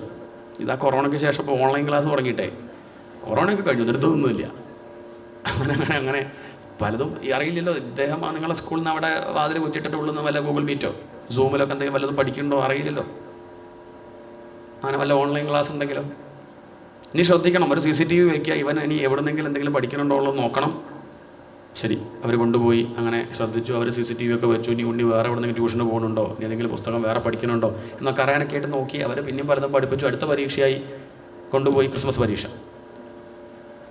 കാൽക്കൽ വീണ് നമസ്കരിച്ചു, ആ ഉണ്ണിയെടുത്ത് മടിയിൽ വെച്ചു. പഴയതുപോലെ തന്നെ ആ ഹിരണ്യകശിപു ചോദിച്ചു. ചോദ്യത്തിൽ ചെറിയൊരു മാറ്റമുണ്ട്. കഴിഞ്ഞ പ്രാവശ്യം ചോദിച്ചത് നീ പഠിച്ചതിൽ വെച്ച് ഏറ്റവും നല്ല പാഠമെന്നാണ്. ഇപ്പം ചോദിച്ചത് നിന്നെ ഗുരുനാഥൻ പഠിപ്പിച്ചതിൽ വെച്ച് നല്ല പാഠം. നീ അവിടുന്ന് ഇവിടുന്ന് പഠിച്ചതല്ല എനിക്ക് കേൾക്കേണ്ടത്, ഗുരുനാഥൻ പഠിപ്പിച്ചതിൽ വെച്ച് നല്ല പാഠം. എന്തിനാപ്പം അങ്ങനെ ചോദിച്ചത്? തൻ്റെ ശമ്പളം വാങ്ങി തൻ്റെ ഗുരുനാഥന്മാരെ തനിക്കെതിരെ പഠിപ്പിക്കുന്നുണ്ടോയെന്ന് അറിയണ്ടേ, അവർക്ക് വല്ല പങ്കുണ്ടോയെന്ന് അറിയാൻ വേണ്ടിയിട്ടാണ് അങ്ങനെ ചോദിച്ചത്. ഗുരുനാഥൻ പഠിപ്പിച്ചതിൽ വെച്ച് ഏറ്റവും നല്ല പാഠം എന്ന് പറഞ്ഞപ്പോൾ ഈ ഉണ്ണി ഗുരുനാഥനെ ഇങ്ങോട്ട് സ്മരിച്ചു. ആരാ ഗുരുനാഥൻ? നാരദ മഹർഷിയ ഗുരുനാഥൻ. താൻ അമ്മയുടെ ഗർഭത്തിലിരിക്കുക തനിക്ക് ഉപദേശം തന്ന ആളാണ് ആര്? ആ നാരദനെ ഇങ്ങോട്ട് സ്മരിച്ചു. അദ്ദേഹം പറഞ്ഞ ഉപദേശം അച്ഛന് വേണം തോന്നുന്നുണ്ടാവും. കഴിഞ്ഞ പ്രാവശ്യം അച്ഛനോട് ഞാൻ വിഷയം പറഞ്ഞു, ഇവിടെ ജീവിതത്തിൻ്റെ ലക്ഷ്യം ഹരിയെ ആശ്രയിക്കുകയാണ്, ഭഗവാനെ ആശ്രയിക്കുക വേണ്ടത് പറഞ്ഞു. പിന്നെ അച്ഛൻ ചോദിക്കുക, എന്താ നല്ല പാഠം, എന്താ നല്ല പാഠം? ഇന്നലെ പറഞ്ഞതല്ലേ, കഴിഞ്ഞ ക്ലാസ് പറഞ്ഞിട്ടുണ്ട്. വീണ്ടും അച്ഛൻ ചോദിക്കണമെങ്കിലേ ചിലപ്പോൾ അച്ഛൻ ചോദിക്കണമെന്ന് വെച്ചാൽ നല്ലത് എന്താക്കി മനസ്സിലായി, ഹരിയെ ആശ്രയിക്കുക വേണ്ടത് മനസ്സിലായി പ്രഹ്ലാദ. ഇതിപ്പോൾ എങ്ങനെയാണ് വേണ്ടത് അല്ലേ? ഗുരുവായൂരപ്പനെ തൊഴാൻ വേണ്ടത് മനസ്സിലായി. ഇതിപ്പോൾ എങ്ങനെ അങ്ങോട്ട് പോവുക? വഴിയും കൂടി പറഞ്ഞു കൊടുക്കണ്ടേ? അതാ അച്ഛൻ ചോദിക്കേണ്ടത്. എന്നാൽ വഴി പറഞ്ഞു കൊടുക്കാം. ശ്രവണം കീർത്തനം വിഷ്ണോഹോ സ്മരണം പാദസേവനം അർച്ചനം വന്ദനം ദാസ്യം സഖ്യം ആത്മനിവേദനം. ഇതാണ് 9 സ്റ്റെപ്പുകളാണ് ഭഗവാനിലേക്ക് എത്താൻ. നവധാ ഭക്തി. ആദ്യപടി ശ്രവണം, ഈശ്വര കഥകൾ കേൾക്കുക. കേൾക്കാനല്ലേ ചെവി തന്നത്? 2 ചെവി തന്നില്ലേ? വായ ഒന്നല്ലേ ഉള്ളൂ. എന്താ അർത്ഥം? കൂടുതൽ കേൾക്കുക, കുറച്ച് തിരുമേനി എന്തെങ്ങനെ പറയണു, ഞാൻ നല്ല കാര്യമല്ലേ പറയണുള്ളൂ. നമുക്ക് കേൾക്കാൻ തന്നെയാണ് ഇഷ്ടം. ഇതിപ്പോൾ ഏൽപ്പിച്ചുകൊണ്ട് പറയണമെന്നേ ഉള്ളൂ, ഇല്ലെങ്കിൽ മിണ്ടാണ്ടൊരു ഭാഗത്തിരിക്കുകയുള്ളൂ. കേൾക്കലാണ് കൂടുതൽ വേണ്ടത്. കൂടുതൽ കേൾക്കുക, കുറച്ച് പറയുക. അതും കേൾക്കുന്നത് എങ്ങനെയായിരിക്കണം? നല്ലത് കേൾക്കുക. ഭദ്രം കർണേഭിഃ ശൃണുയാമദേവാ വാണീ ഗുണാനുകഥനേ ശ്രവണോ കഥായാം ഹസ്തൗ ച കർമ്മസു മനസ്തവ പാദയോർന്നഃ. ഈശ്വര കഥകൾ ഇങ്ങനെ കേൾക്കുക. അതിങ്ങനെ ഉള്ളിലേക്ക് എത്തുമ്പോൾ ഹൃദയം ഇങ്ങനെ ശുദ്ധാവും, നമ്മൾ അറിയാണ്ട് ശുദ്ധാവും. അതുകൊണ്ട് ആദ്യപടി സംശയമൊന്നുമില്ല, ശ്രവണം, കേൾക്കുന്നതാണ് നമ്മൾ പാടുക. അതുകൊണ്ട് ചെറിയ കുട്ടിയാകുമ്പോഴേ വീട്ടിൽ എന്ത് ചെയ്യണം, നല്ലത് കേൾക്കാനുള്ള സാഹചര്യം രക്ഷിതാക്കൾ സൃഷ്ടിക്കണം. അത് എങ്ങനെ കാസറ്റിലൂടെയോ സീഡിയോ എങ്ങനെയെങ്കിലും നല്ലതിങ്ങനെ കേൾക്കുക. എത്ര ശാസ്ത്രീയ സംഗീതം ഉണ്ടല്ലേ, അതൊക്കെ വെച്ചൂടെ? അപ്പം മറ്റേ പാട്ടാ മുക്ക വല്ലാതിക്കലും വീടിങ്ങനെ കുല്ലെങ്കും ഹൃദയം ശുദ്ധാവട്ടെ. എന്നിട്ട് അവരുടെ ഇളക്കം കാണും പിന്നെ ദേഷ്യം വരികയാണ്. അതല്ല, ആദ്യം ശ്രദ്ധിക്കണം, നല്ലത് കേട്ട് വളരട്ടെ, അതിനോടൊരു ഇഷ്ടം തോന്നട്ടെ. ശ്രവണം, കേൾക്കുക, അത് പ്രധാനം. ഈശ്വര കഥകൾ കേൾക്കുക. കീർത്തനം, കുറച്ച് കഴിയുമ്പോൾ അതിങ്ങനെ കീർത്തിക്കും. കേൾക്കുന്നതാണ് നമ്മൾ പാടുക. നല്ലത് കേട്ടാൽ നല്ലത് പാടും. സ്മരണം, ഈ കേൾക്കുന്നതും പറയണതും ഹൃദയത്തിൽ അങ്ങനെ ഇടയ്ക്കിടയ്ക്ക് പൊന്തി വരും. നല്ലത് കേൾക്കുക, നല്ലത് പറയുകയും ചെയ്താൽ വെറുതെ ഇരിക്കുമ്പോഴൊക്കെ സ്മരണ അതിനെ പറ്റി ഉണ്ടാവുക. ഭഗവാനെ പറ്റിയൊക്കെ കേൾക്കുമ്പോൾ ഭഗവാനെ അർച്ചിക്കണം തോന്നും. ചെയ്യുന്ന കർമ്മങ്ങളൊക്കെ ഈശ്വരാർച്ചനയൊക്കെ മാറ്റാം. എല്ലാവരും ഇനി ശ്രീലകത്ത് പോയിട്ട് പൂജ കഴിക്കണം എന്നല്ല. നമുക്ക് ഉള്ള ജോലി എന്താ വെച്ചാൽ അത് ഈശ്വരാർപ്പണമാക്കിയാൽ മതി. അത്രയും വേണ്ടു. ഇപ്പം മുഷിഞ്ഞ് ചെയ്യണത് ഈ ഭഗവാനെ ആരാധിക്കലായിട്ട് കണക്കാക്കി ചെയ്താലും മതി. അത്രേ ആവശ്യമുള്ളൂ, അതേ വേണ്ടു. അതാണ് അർച്ചനം. വന്ദനം, ഈ കാണുന്നവരൊക്കെ വന്ദിക്കുക, എല്ലാവരിലുള്ളത് ആ ചൈതന്യം കേട്ടോ. അവരുടെ സ്വഭാവത്തിലൊക്കെ പ്രകടമാകുമ്പോൾ കുറച്ച് പ്രശ്നമൊക്കെ ഉണ്ടെങ്കിലും ഉള്ളത് ഈശ്വര ചൈതന്യം തന്നെയാണ് എന്ന് മനസ്സിലാക്കി അവരെയൊക്കെ മനസ്സുകൊണ്ട് വന്ദിക്കുക. ദാസ്യം, ഞാൻ ഭഗവാന്റെ ദാസനാണ്, ഞാൻ ഭഗവാന്റെ പണിക്കാരനാണ് എന്നുള്ള മട്ടിൽ ഈ കാണുന്നതൊക്കെ ഞാൻ ഒക്കെ വൃത്തിയാക്കുകയാണ്. ഭഗവാനെ കൈങ്കര്യം ചെയ്യുക എന്നുള്ള മട്ടിൽ ദാസനാണെന്നുള്ള ഭാവത്തിൽ കഴിയുക. ഇത്രയും നമ്മൾ വേണ്ടു. ഇത്രയും നമ്മൾ ചെയ്താൽ ഭഗവാൻ പറയും താൻ എൻ്റെ ദാസനൊന്നുമല്ല. അങ്ങനെ പറയണ്ട. സഖ്യം, നീ എൻ്റെ കൂട്ടുകാരനാണെന്ന് ഭഗവാൻ പറയും. നമ്മൾ പറയണ്ട. നമ്മൾ ദാസനാന്നേ പറയുള്ളൂ. സുധാമാവ് ഭഗവാന്റെ ദാസനാന്നേ പറയാറുള്ളൂ. ഭഗവാനാണെന്ത് പറയാറ്? അല്ലല്ല, എൻ്റെ ബെസ്റ്റ് ഫ്രണ്ടാ എന്ന് ഭഗവാനാ പറയേണ്ടത്, നമ്മളല്ല. ആത്മനിവേദനം, ഇത്രയ്ക്കും കാരുണ്യം ഭഗവാൻ തന്നോട് കാണിക്കുമ്പോൾ ആ ഭഗവാന് വേണ്ടി എന്തും സമർപ്പിക്കാൻ തയ്യാറാവും. ഏറ്റവും പ്രയാസമുള്ള കാര്യം സമർപ്പിക്കാൻ അത് അഹന്തയാണ്. നമ്മളൊക്കെ കൊടുക്കും, പക്ഷെ അഹന്ത കൊടുക്കാൻ പറ്റില്ല. കാശൊക്കെ കൊടുക്കുമ്പോൾ ഒക്കെ സ്വർണം പൂശാൻ കൊടിമരം തരാം, അതൊക്കെ അത് ചെയ്യാം. അഹന്ത തരുമോ? അതില്ല, അതാക്ക് വേണം, അതാ കൊടുക്കേണ്ടത്. ആത്മനിവേദനം, തന്നെ അങ്ങോട്ട് സമർപ്പിക്കാൻ തയ്യാറാവലാണ് ഏറ്റവും വലുത്. അതാണ് ഇനിയിപ്പം നാളെ ബലി ചെയ്യും. സർവസ്വാത്മനിവേദനേ ബലിരഭൂത്, ബലി തന്നെ അങ്ങോട്ട് സമർപ്പിച്ചു. തൻ്റെത് മുഴുവൻ കൊടുത്തു പോരാ, തന്നെ അന്യം കൂടി എടുത്തു. ഞാൻ ബാക്കിയുണ്ട്, ഞാൻ ഇവിടെ ഉണ്ടെങ്കിൽ ഇനി എൻ്റെത് കുറേ ഞാൻ ഉണ്ടാക്കും, ഞാൻ എന്നെ കൂടി അങ്ങേക്ക് തരാം, അങ്ങ് വെച്ചോളൂ. എൻ്റെ കയ്യിൽ നിന്നാൽ ബുദ്ധിമുട്ടാവും, അങ്ങ് ഏൽപ്പിച്ചു കഴിഞ്ഞാൽ രക്ഷപ്പെടുന്നു. അതാണ് ഭക്തിയുടെ അവസാനത്തെ തലം. ഇങ്ങനെയാണ് സാക്ഷാത്കാരം. അതുകൊണ്ട് തുടക്കം ശ്രവണം തന്നെയാണ്. അതുകൊണ്ട് ഭഗവാനെ പറ്റി കേൾക്കുകയാണ് വേണ്ടത് എന്ന് പ്രഹ്ലാദൻ പറഞ്ഞതും വിഷ്ണോഹോ സ്മരണം, ഭഗവാനെ സ്മരിക്കണം എന്നാണ് പറഞ്ഞത്. അതങ്ങോട്ട് കേട്ടപ്പോൾ ഇഷ്ടമായില്ല. ഉണ്ണിയെ അങ്ങോട്ട് മാറ്റി നിർത്തി നേരെ ചണ്ടാമർക്കന്മാരെ അങ്ങോട്ട് നോക്കി. അവരാവട്ടെ ആകെ പരിഭ്രമിച്ചു. അവർ തൊഴുതും കൊണ്ട് പറഞ്ഞു, എന്നാ മത്പ്രണീതം, ഇത് ഞങ്ങൾ പഠിപ്പിച്ചതല്ല, എന്നാ പരപ്രണീതം, ആരും ഒന്ന് പഠിപ്പിക്കുന്നതുമല്ല. പിന്നെ ഇവൻ എവിടെ നിന്ന് ഈ ബുദ്ധി കിട്ടി ചോദിച്ചാൽ നൈസർഗികീയം ബുദ്ധി, ഇവന് ഈ ജന്മനാ കിട്ടിയതാ ഈ മതി. അന്ന് അങ്ങ് ഈ ഉണ്ണിയെ കൊണ്ട് വരുമ്പോഴേ ഞങ്ങൾക്ക് തോന്നിയിട്ടുണ്ട് ഇത് അങ്ങയുടെ സ്വഭാവമല്ല കേട്ടോ അവന്, ഇതെന്തോ ഒരു പ്രത്യേകത ഉണ്ട്. അതെന്താ ഇപ്പം അങ്ങനെ ചോദിച്ചാൽ ചില അങ്ങനെ കാണാറുണ്ട്. എന്താ ചോദിച്ചാൽ അറിയില്ല. ചില കുടുംബത്തിൽ എല്ലാവരും പ്രശ്നക്കാരാവുന്ന ഒരുത്തം മാത്രം അങ്ങനെ, അയാൾ രാവിലെ എണീക്കണോ കുളിക്കണോ ഭാഗവതം കേൾക്കാനൊക്കെ പോകണു, അങ്ങനെ കാണാം. അതിപ്പോൾ എന്താ ചോദിച്ചാൽ എന്തോ അങ്ങനെയാണ്. അത് ഭഗവാന് വേണ്ടപ്പെട്ട ആളായിരിക്കണം. ഈ പ്രഹ്ലാദൻ എന്താ എങ്ങനെ ചോദിച്ചാൽ ഇപ്പം എങ്ങനെയാ പറയുക? അങ്ങേക്കത് പറഞ്ഞാൽ മനസ്സിലാവുമെന്ന് അറിയില്ല. അതാണ് മൺകട്ടയും സൂചിയും, ഇരുമ്പ് സൂചിയും മൺകട്ടി ഇങ്ങനെ ഒരുമിച്ച് നിൽക്കുക. തൊട്ടടുത്ത് കാന്തം കൊണ്ട് വെച്ച പാര് പോയി, ഇരുമ്പ് സൂചി ഇങ്ങോട്ട് പോയി. ഇപ്പോൾ മൺകട്ട അങ്ങനെ നോക്കുക, ഇതിപ്പം ഇങ്ങോട്ട് പോയത്. പിന്നെ മൺകട്ട ചോദിക്കുക ഇരുമ്പ് സൂചിയോട്, നിനക്ക് എന്താ അങ്ങനെ കാന്തം വന്നപ്പോൾ നീ എന്താ പോയി ഒട്ടിയത്? എന്താ ഇരുമ്പ് സൂചി പറയാ? എന്താ ചോദിച്ചാൽ അങ്ങനെയാണ്. എന്താ ഇപ്പോൾ സപ്താഹം അടുത്ത് വന്നപ്പോൾ നിങ്ങളെന്താ കേൾക്കാൻ പോയത്? അതിപ്പോൾ അങ്ങനെ നാളെ വയ്യാന്ന് പറഞ്ഞത്, മുട്ടൻകാലിൻ്റെ വയ്യ, എവിടെയും പോകാൻ വയ്യ, കല്യാണത്തിനൊന്നും പോയില്ല, സപ്താഹം ഇപ്പം പോയത് എന്താ ചോദിച്ചാൽ അതിപ്പം എന്താ, അത് നിങ്ങൾക്ക് പറഞ്ഞാൽ മനസ്സിലാവും. നിങ്ങൾ മൺകട്ട, ഞാൻ ഇരുമ്പ് സൂചി, അത് കാന്തം. കാന്തം കാണുമ്പോൾ ഇരുമ്പ് സൂചി ഒട്ടും മൺകട്ട ഒട്ടില്ല. അതിപ്പോൾ എന്താ ചോദിച്ചാൽ ഭക്തൻ ഭഗവാനിലേക്ക് തിരിയും. വടക്ക് നോക്കി യന്ത്രം പോലെ എത്ര തിരിച്ചു വെച്ചാൽ സൂചി പിന്നെയും അങ്ങനെ പോയി വടക്കോട്ടെ. അതങ്ങനെ നിൽക്കുള്ളൂ, എവിടെ വെച്ചിട്ടും കാര്യമില്ല. തൽക്കാലം ഒരു കാര്യം ചെയ്യും, അങ്ങ് ഇവനെ കണ്ട് വിട്ടേക്കും. ബാക്കി 3 പേരില്ലേ, അവരെ നമുക്ക് വഷളാക്കാം. ഇവൻ തൽക്കാലം നേരെയാവട്ടെ. അതുകൊണ്ട് ഇവനെ വിട്ടുകൂടെ എന്ന് പറഞ്ഞു നോക്കിയെങ്കിലും നിങ്ങൾ സ്കൂളിൽ പഠിപ്പിച്ചാൽ മതി, എന്നെ പഠിപ്പിക്കേണ്ട. ഇവനെന്ത് ചെയ്യണമെന്ന് എനിക്കറിയാം എന്ന് പറഞ്ഞ് ചണ്ടാമർക്കന്മാരെ പറഞ്ഞയച്ചു. സർവൈരുപായൈഹി ഹന്തവ്യ, എന്തുപായം വേണമെങ്കിലും സ്വീകരിക്കാം. ഈ പ്രഹ്ലാദനം മരിച്ചു എന്നുള്ള വാർത്ത നീ കേട്ടാൽ മതി. നോക്കണേ, മകനെ കൊല്ലാൻ നോക്കുകയാണ്. സ്നേഹലേട്ടാ വിചാരിക്കണ്ട, ഇവനെ വെച്ച് കഴിഞ്ഞാൽ ബാക്കി 3 കുട്ടികളും കൂടി വഷളാവും. അതുകൊണ്ട് ഇല്ലാണ്ടിയാക്കാം. ഭടന്മാർ കൊണ്ടുപോയി പലതരത്തിൽ കൊല്ലാൻ ശ്രമിച്ചു, സാധിച്ചില്ല. കുന്തം കൊണ്ട് കുത്തി 2 പേര് ചത്തു. നദിയിൽ കൊണ്ടുപോയിട്ടു. ഒഴുകിയും കണ്ടു പോയി നാഗലോകത്തെത്തി. അവിടുന്ന് ആസവമൊക്കെ കുടിച്ച് പുതിയ കുപ്പായൊക്കെ ഇട്ട് രാവിലെ ആകുമ്പോഴേക്കും ഗുഡ് മോർണിംഗ് അച്ഛാ എന്നൊക്കെ പറഞ്ഞ് അവിടെ എത്തുകയാണ്. എന്ത് ചെയ്തിട്ടും ഭഗവാൻ രക്ഷിക്കാൻ നോക്കിയാൽ പിന്നെ ആർക്ക് എന്ത് ചെയ്യാൻ പറ്റും?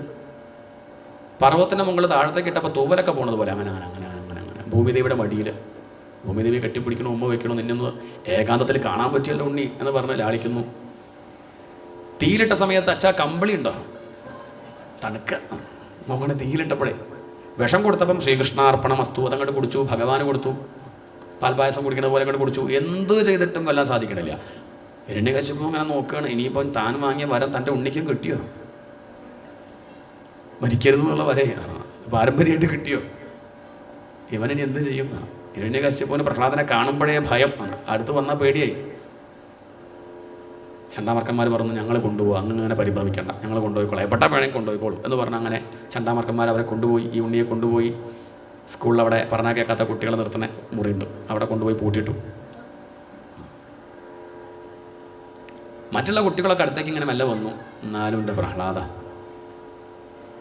ഈ ഒരു ചെറുപ്രായത്തിൽ ഇപ്പോൾ ഇതിൻ്റെ വല്ല ആവശ്യമുണ്ടോ? നിനക്ക് പറഞ്ഞാൽ പോരെ അച്ഛനാകേമെന്ന്. അതങ്ങോട്ട് പറഞ്ഞാൽ നിനക്ക് എല്ലാ സൗകര്യവും ഉണ്ടാവില്ലേ? ഈശ്വരനെ ഭജിക്കുന്നത് വേണ്ടാമെന്ന് ഞങ്ങൾ പറയണില്ല. അതൊക്കെ ഒരു 85 വയസ്സ് കഴിഞ്ഞിട്ട് പോരെ. അതന്നെ കുട്ടികൾ ചോദിച്ചത്. അതുപോലെ എന്തിനാ ഈ ചെറുപ്രായത്തിൽ ലൈഫ് സ്പോയിൽ ചെയ്യണത്? എന്തിനാ? കുറച്ചുകൂടി കഴിഞ്ഞിട്ടൊക്കെ പോരെ എന്ന് ചോദിച്ച സമയത്ത് പ്രഹ്ലാദന് തോന്നി ഈ കുട്ടികളൊപ്പം നേരെയാക്കാൻ പറ്റുമെങ്കിൽ നേരെയാവും, ഇല്ലെങ്കിൽ ഇവർ നേരെയാവില്ല. അതുകൊണ്ട് ഇപ്പം നേരെയാക്കാൻ പറ്റുന്ന സമയമാണ് എന്ന് മനസ്സിലാക്കിയ ഉണ്ണി കൊടുക്കുന്ന ഉപദേശമാണ് പ്രഹ്ലാദോപദേശം. കൗമാരാചരേത് പ്രാജ്ഞഃ ധർമാൻ ഭാഗവതാൻ ഇഹ ദുർലഭം മാനുഷം ജന്മ തദപി അധ്രുവം അർത്ഥദം. കുട്ടികളെ, നിങ്ങളെന്താ പറഞ്ഞത്? ഭഗവാനെ ഭജിക്കൽ കുറച്ച് കഴിഞ്ഞിട്ട് മതിന്നോ? 60 വയസ്സ് കഴിഞ്ഞിട്ട് മതിന്നോ? ഇപ്പം ഇല്ലാത്ത സമയം ഇനി അപ്പം ഉണ്ടാവും തോന്നുന്നുണ്ടോ? നമുക്ക് തോന്നുന്നുണ്ടോ? 2 കൊല്ലം കഴിഞ്ഞാൽ ഒന്നും കൂടി തിരക്ക് കൂടുതൽ. ലോകത്തിൽ അങ്ങനെ തിരക്ക് കൂടല്ലേ? ഒന്ന് പുറത്തിറങ്ങി ഒന്ന് നോക്കൂ. വൈറ്റിലെ ഹബ്ബിലൊന്ന് പോയി ലുലു മാളിലോ എവിടെയെങ്കിലും മെട്രോ ഒന്ന് പോയി നോക്കി നോക്കുക. അങ്ങനെ അങ്ങോട്ടും ഇങ്ങോട്ടൊക്കെ അങ്ങനെ ഓടുന്നുണ്ട്. ഇത് എങ്ങോട്ടാന്ന് ചോദിച്ചാൽ എന്താ? രാവിലെ പോകുമ്പം ടെൻഷനാണ്, തിരിച്ചു വരുമ്പോഴോ അതിലും ടെൻഷൻ. കൂടുതലല്ലാണ്ട് കുറയണത് കാണുന്നില്ല. എപ്പോഴാപ്പം ഇനി ഭജിക്കാൻ നേരം? കൗമാരാചരേത്. നാളെ ആവട്ടെ എന്ന് കരുതി നാളെ നമ്മളുണ്ടാവുമെന്നറിയോ? നാളെ ഈ ബുദ്ധി ഉണ്ടാവുമെന്ന് നിശ്ചയുണ്ടോ? നാളെ അനുകൂല സാഹചര്യം ഉണ്ടാവുമെന്നറിയോ? നാളെ എന്തൊക്കെ പ്രശ്നങ്ങൾ വരാം? ആ സമയത്ത് നമുക്ക് ധ്യാനിക്കാൻ പറ്റുമോ, ഭജിക്കാൻ പറ്റും തോന്നുന്നുണ്ടോ? ഏറ്റവും നല്ല സമയം കുട്ടിക്കാലാണ്. വലിയ പ്രശ്നമൊന്നുമില്ല, കാര്യങ്ങളൊക്കെ അച്ഛനമ്മ നോക്കിക്കോളും. അത്യാവശ്യം പഠിക്കാൻ മാത്രമേ വേണ്ടൂ, മറ്റൊന്നിന് പിന്നാലെ പോകണ്ടായിരുന്നു. അങ്ങനെ ശ്രദ്ധിച്ച് ഏകാന്തത്തിലിരുന്ന കാര്യങ്ങളൊക്കെ മനസ്സിലാക്കാൻ നല്ലൊരു സമയം. ആ സമയം ഒന്നും കിട്ടില്ല. കൗമാരാചരേത് പ്രാജ്ഞഃ. ബുദ്ധി അങ്ങനെ വളരണ സമയമാണ്. ആ സമയത്ത് നല്ലത് അകത്തെത്തിച്ചാൽ പേടിക്കാല്ലേ. കുറച്ചും കണ്ട് കഴിഞ്ഞാൽ 10-60 വയസ്സ് കഴിഞ്ഞാൽ പിന്നെ ഷുഗർ, പ്രഷർ, കൊളസ്ട്രോൾ, അത് പിന്നെ എന്തെങ്കിലും നല്ലത് പറഞ്ഞാലും കേൾക്കാൻ പറ്റില്ല, ഉറക്കം വരും. തിരുമേയൊന്നും വിചാരിക്കരുത്, ഞാൻ ഒന്നും വിചാരിക്കില്ല. മൂക്കുത്തി വിടാണ്ടിരുന്നാൽ മതി, ഇത്രയേ ഉള്ളൂ. അല്ലാതെ ഇപ്പം ഇനി ഉറങ്ങുമെന്ന് കരുതി വരാണ്ടിരിക്കും വേണ്ട, വന്നോളൂ. ഉറങ്ങണതിനൊന്നും കുഴപ്പമില്ല, ഭാഗത്തും കേട്ട് ഉറങ്ങില്ല, നല്ല കാര്യമാണ്. അത്രയാണ്. അത് കുറ്റമല്ല. ഒരു പ്രായം കഴിഞ്ഞാൽ അങ്ങനെയാണത്. രോഗം വരുമ്പോൾ അങ്ങനെയാണ്, വേണച്ചുറങ്ങല്ല, അങ്ങനെ പറ്റിപ്പോവാണ്. എന്നാൽ കുട്ടിക്കാലത്ത് ഈ പ്രശ്നം ഉണ്ടാവില്ലായിരുന്നു. അപ്പം ഇരുന്ന് കേൾക്കണ്ടേ? അതില്ലാലും. കൗമാരാചരേത് പ്രാജ്ഞഃ. വിവേകമുള്ളവൻ എന്ത് ചെയ്യും? കൗമാരക്കാലത്ത് തന്നെ ഈ വക വിഷയങ്ങൾ അകത്താക്കും. നല്ലൊരു സമയം അതാണ്. കൗമാരക്കാലം എന്ന് പറഞ്ഞാൽ 13 വയസ്സിന് താഴെ. ആ സമയത്ത് വേണം ഈ വക വിഷയങ്ങളൊക്കെ അകത്താക്കാൻ. ഇതൊക്കെ മനസ്സിലാക്കിയിട്ടാണ് പലരും കാര്യങ്ങളൊക്കെ പഠിക്കുന്നത്. ആ ഒരു ചെറുപ്രായത്തിൽ അകത്തെത്തി പിന്നെ പേടിക്കേണ്ട, അതങ്ങനെ എപ്പോഴും ഉണ്ടാവും. മാരബാണം ഏൽക്കും മുമ്പ് ഈ വിഷയങ്ങളൊക്കെ ഉള്ളിലെത്തണം. അല്ലെങ്കിൽ പിന്നെ കഴിഞ്ഞു, പിന്നെ ലഹരിയുടെ പിന്നാലെ അതിൻ്റെ പിന്നാലെയൊക്കെ പോകും. അതിൻ്റെ മുന്നേ ഈ ലഹരി അറിയണം. അങ്ങനെ വെച്ചാൽ വേറെ ഒന്നും തന്നെ പിന്നാലെ പോകില്ല. കൗമാരാചരേത് പ്രാജ്ഞഃ ധർമാൻ ഭാഗവതാനിഹ. ഈ ഭാഗവത ധർമ്മമൊക്കെ ചെറുപ്രായത്തിൽ തന്നെ അകത്താക്കണം. അതല്ലെങ്കിൽ നമ്മൾക്കിപ്പോൾ എത്ര കേട്ടു എന്നിട്ട് പ്രാവർത്തികമാക്കാൻ ശ്രമിക്കുന്നുണ്ടോ? ഒക്കെ കേൾക്കും കഴിഞ്ഞാൽ ഒക്കെ പറയാൻ കൊള്ളാം തിരുമേനി, നല്ലത് തന്നെ ഒക്കെ പറയുന്നല്ലാതെ. എന്നാൽ കുട്ടിക്കാലത്ത് അങ്ങനെയല്ല. അവർ മുൻവിധി ഇല്ലാണ്ട് കേൾക്കും, അതപ്പം തന്നെ അനുസരിക്കും. അതങ്ങനെ ശീലിച്ച് കഴിഞ്ഞാൽ പിന്നെ ഇത് വിടില്ല. ഇവിടുത്തെ കാര്യങ്ങളൊക്കെ അറിയാം. നടക്കണ കാര്യം, നാമം ജപിക്കുക, നടക്കണ കാര്യമാണ്. ഭാഗവതം വായിക്കാം, നടക്കണ കാര്യം എന്നാണ് വിചാരിക്കുക. ഇവിടുത്തെ കാര്യമല്ല, പൊതുവെ നല്ലത് പറയുകയാണ്. ഇവിടെ അങ്ങനെയൊന്നുമില്ല. അതുകൊണ്ട് ചെറുപ്പത്തിൽ തന്നെ കൗമാരാചരേത്, വളരെ ചെറുപ്പത്തിൽ തന്നെ ഈ വക വിഷയങ്ങളൊക്കെ അകത്തെത്തിക്കണം. മുൻവിധി ഇപ്പം കുറേ അകത്തെത്തിക്കഴിഞ്ഞു വേണ്ടാത്തതൊക്കെ. ഇനിയിപ്പോൾ അതൊക്കെ എടുത്ത് കമഴ്ത്തിയിട്ട് വേണം ഇനി ബാക്കി ഇപ്പം നല്ലതൊക്കെ അകത്തെത്തിക്കാൻ. ആദ്യം നല്ലത് എത്തിച്ചു വെച്ചപ്പോൾ ഈ പ്രശ്നമില്ലായിരുന്നു. അതുകൊണ്ട് ദുർലഭമായിട്ട് കിട്ടി മനുഷ്യജന്മം ഇനി കിട്ടുമോ നിശ്ചയില്ല. ഇപ്പം നല്ല ആരോഗ്യമുണ്ട്, വലിയ കുഴപ്പമൊന്നുമില്ല. കേൾക്കണമൊക്കെ കുറേശ്ശൊക്കെ മനസ്സിലാവുന്നുണ്ട്. നാളെ അപ്പോൾ വല്ല അഴിച്ചുമേഴ്സ് പോലെ നമുക്കറിയൂ, വരാണ്ടിരിക്കട്ടെ, അറിയില്ല. നാളെ അനുകൂല സാഹചര്യം ഉണ്ടാവും. ഒരു 100 വയസ്സ് വരെ ജീവിക്കുകയാണെന്ന് വെച്ചാൽ 50 വയസ്സ് ഉറങ്ങിപ്പോവുമല്ലേ? രാത്രി 12 മണിക്കൂർ ഉറങ്ങല്ലേ? പകൽ ഉറങ്ങേണ്ടത് വേറെ, അത് പിന്നെ നോക്കണ്ട, അതും കഴിഞ്ഞു. അപ്പോൾ തന്നെ 50 വയസ്സ് വരെ 50 കൊല്ലേ ഉള്ളൂ. അതിൽ തന്നെ ആദ്യത്തെ ഒരു 10 വയസ്സ് വരെ ഒന്നും ഓർമ്മയില്ല. ഒരു 80 വയസ്സ് കഴിഞ്ഞാൽ പിന്നെ അങ്ങോട്ട് ഓർമ്മയൊന്നുമില്ല. ആകുള്ളത് കുറച്ച് സമയമേ ഉള്ളൂ. പിന്നെ അതിൽ തന്നെ കുടുംബപോഷായ, കുടുംബം നോക്കാനും മറ്റു കാര്യങ്ങൾക്കും വേണ്ടി പഠിക്കാനുണ്ട്, സ്കൂളിൽ പോകണം, പഠിക്കണം, ഇതൊക്കെ പഠിക്കാനുണ്ട്. മത്സരമാണ്. അങ്ങനെ വന്ന് ഒന്നാമനാവണം, അതാവണം, കല്യാണം കഴിക്കണം, കുട്ടി വേണം, അങ്ങനെ കുട്ടികളെ പഠിപ്പ് കാര്യങ്ങളൊക്കെ ആയി. വളരെ രണ്ടാമത്തെ കുട്ടിയായി. പിന്നെ 2 കുട്ടികൾക്ക് എന്തെങ്കിലും വയ്യായും ബുദ്ധിമുട്ടൊക്കെ ഉണ്ട്, അതിൻ്റെ കാര്യം. പിന്നെ സ്കൂളിൽ പോവുക, പേരൻസ് മീറ്റിങ്ങിൽ ചീത്ത കേൾക്കുക, ഭാര്യയുടെ കാര്യം, ഭാര്യ വീട്ടുകാരുടെ കാര്യം, അങ്ങനെ ആയി. പിന്നെ ഭജിക്കണം എന്നൊക്കെ ആഗ്രഹമുണ്ട്, സത്താഹ കേൾക്കണം എന്ന് മോഹമുണ്ട്. തിരുമ്പി ഏട്ടാ കിട്ടണ്ടേ? അതാ പ്രശ്നം. 40 വയസ്സാകുമ്പോഴേക്കും ലോക്ക്ഡ്. പിന്നെ അയാൾക്ക് തന്നെ പ്രഷർ, ഷുഗർ, കൊളസ്ട്രോൾ, മാസം ചെക്കപ്പ്, അച്ഛന് വാദം, അമ്മയ്ക്ക് ശ്വാസം മുട്ടൽ, മക്കളുടെ ഇതിലെവിടെ സമയം എന്നാണ്. ഈ പ്രശ്നമൊന്നും ചെറുപ്പത്തിലില്ലായിരുന്നു. എന്നാൽ പിന്നെ ആ സമയത്ത് തന്നെ കൗമാരാചരിയത് പ്രാജ്ഞ. അതുകൊണ്ട് കുട്ടിക്കാലത്ത് തന്നെ വേണം കുട്ടികളെ ഇതൊക്കെ അകത്താക്കാൻ. നാളെ നിങ്ങൾ വലിയ തിരക്കുള്ളവരാകും. അതുകൊണ്ട് ഇപ്പം നിങ്ങളിതൊക്കെ അകത്താക്കിക്കോളൂ.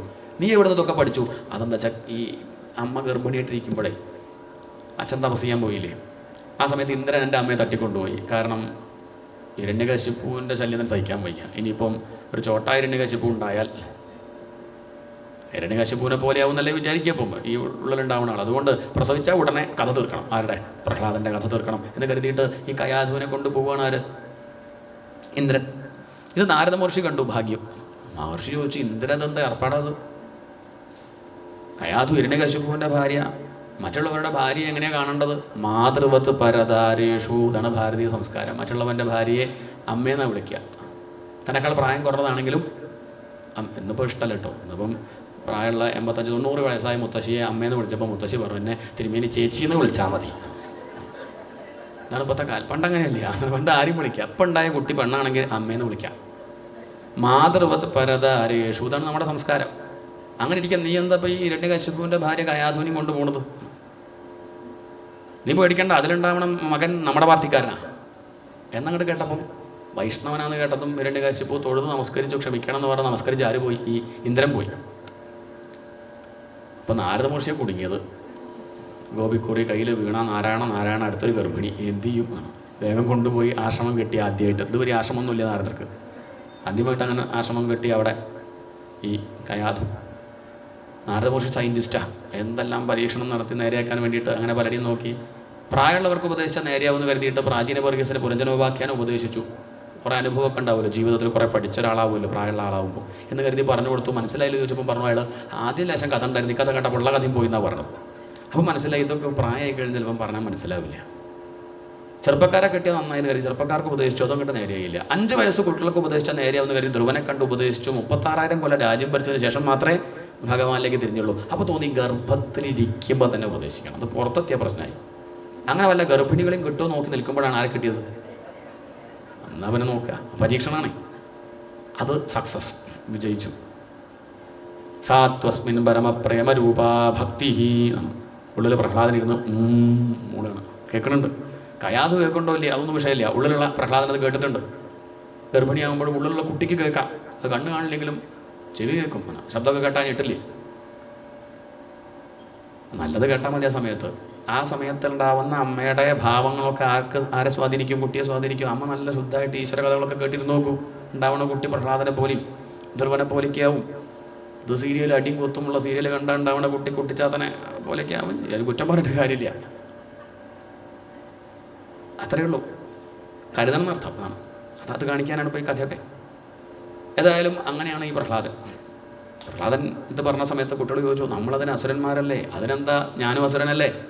ഭഗവാനെ സംബന്ധിച്ച് അങ്ങനെ അസുരനാണോ, ദേവനാണോ, ഗന്ധർവനാണോ, യക്ഷനാണോ, ബ്രാഹ്മണനാണോ, വൈശ്യനാണോ, ക്ഷത്രിയനാണോ, ശൂദ്രനാണോ? അങ്ങനെയൊന്നുമില്ല. നാലം ദ്വിജത്വം ദേവത്വം ഋഷിത്വം വാ സുരാത്മജ. ഭഗവാൻ സന്തോഷിക്കാൻ എന്ത് മതി എന്നറിയോ? നിർമ്മലമായ മനസ്സ് മാത്രം മതി. വേറൊന്നും ആവശ്യമില്ല. കൊടുക്കണ വസ്തു കണ്ട് സന്തോഷിക്കണ ആളൊന്നുമല്ല.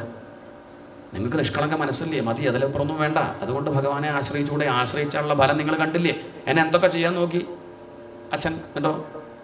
ഇങ്ങനെ ഇരിക്കുന്നത് എൻ്റെ ബലമല്ല, ഭഗവാന്റെ കാരുണ്യമാണ്. അതുകൊണ്ട് നിങ്ങളും ഭഗവാനെ ആശ്രയിക്കൂ, നിങ്ങളൊക്കെ നന്നായിരിക്കണം എന്ന് വിചാരിച്ചിട്ട് പറയാം ഞാൻ. ഇത്രയും കേട്ടപ്പം കുട്ടികളൊക്കെ പിന്നെ പ്രഹ്ലാദം ചൊല്ലിക്കൊടുക്കും, അത് ഏറ്റു ചൊല്ലും. ശ്രീകൃഷ്ണ ഗോവിന്ദ ഹരേ മുരാരേ ഹേ നാഥ നാരായണ വാസുദേവ. ശ്രീകൃഷ്ണ ഗോവിന്ദ ഹരേ മുരാരേ ഹേ നാഥ നാരായണ വാസുദേവ. ഇതുവരെ ഒരു പ്രഹ്ലാദനെ ഉണ്ടായിരുന്നുള്ളൂ എങ്കിൽ ഇപ്പോൾ അവിടെയുള്ള കുട്ടികൾ മുഴുവൻ പ്രഹ്ലാദന്മാരായിട്ട് മാറി, ഗുരുകുലം ഭജനമഠായിട്ട് മാറി. നാമജപം ഇപ്പോൾ എവിടെ കേൾക്കാം? കൊട്ടാരത്തിൽ കേൾക്കാം. ശ്രുത്വാദതപ്രിയം ദൈത്യോ ദുസ്സഹം തനയാനയം കോപാവയശ്ചലദ്ഗാത്ര പുത്രം ഹന്തും മനോദധേ. തൻ്റെ ശത്രുവിൻ്റെ നാമം തൻ്റെ മകൻ ചൊല്ലിക്കൊടുക്കണു, കുട്ടികൾ ഏറ്റുചൊല്ലണു. അത് കണ്ട് സഹിച്ചില്ല ഹിരണ്യകശിപുവിന്.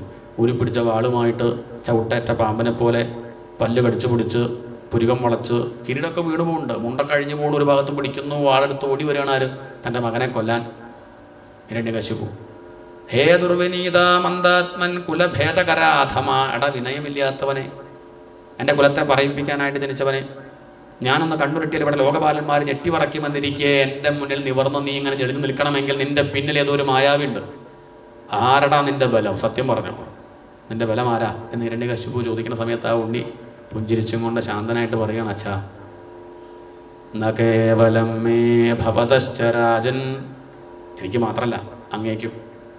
ന കേവലം മേ, എനിക്ക് മാത്രമല്ല അങ്ങേക്ക് ഇങ്ങനെ ഈശ്വരൻ ഇല്ല എന്ന് പറയാനും ധിക്കരിക്കാനുള്ള ബലാരാനിച്ചുണ്ടോ? അതും ഭഗവാൻ തന്നെയാണ്.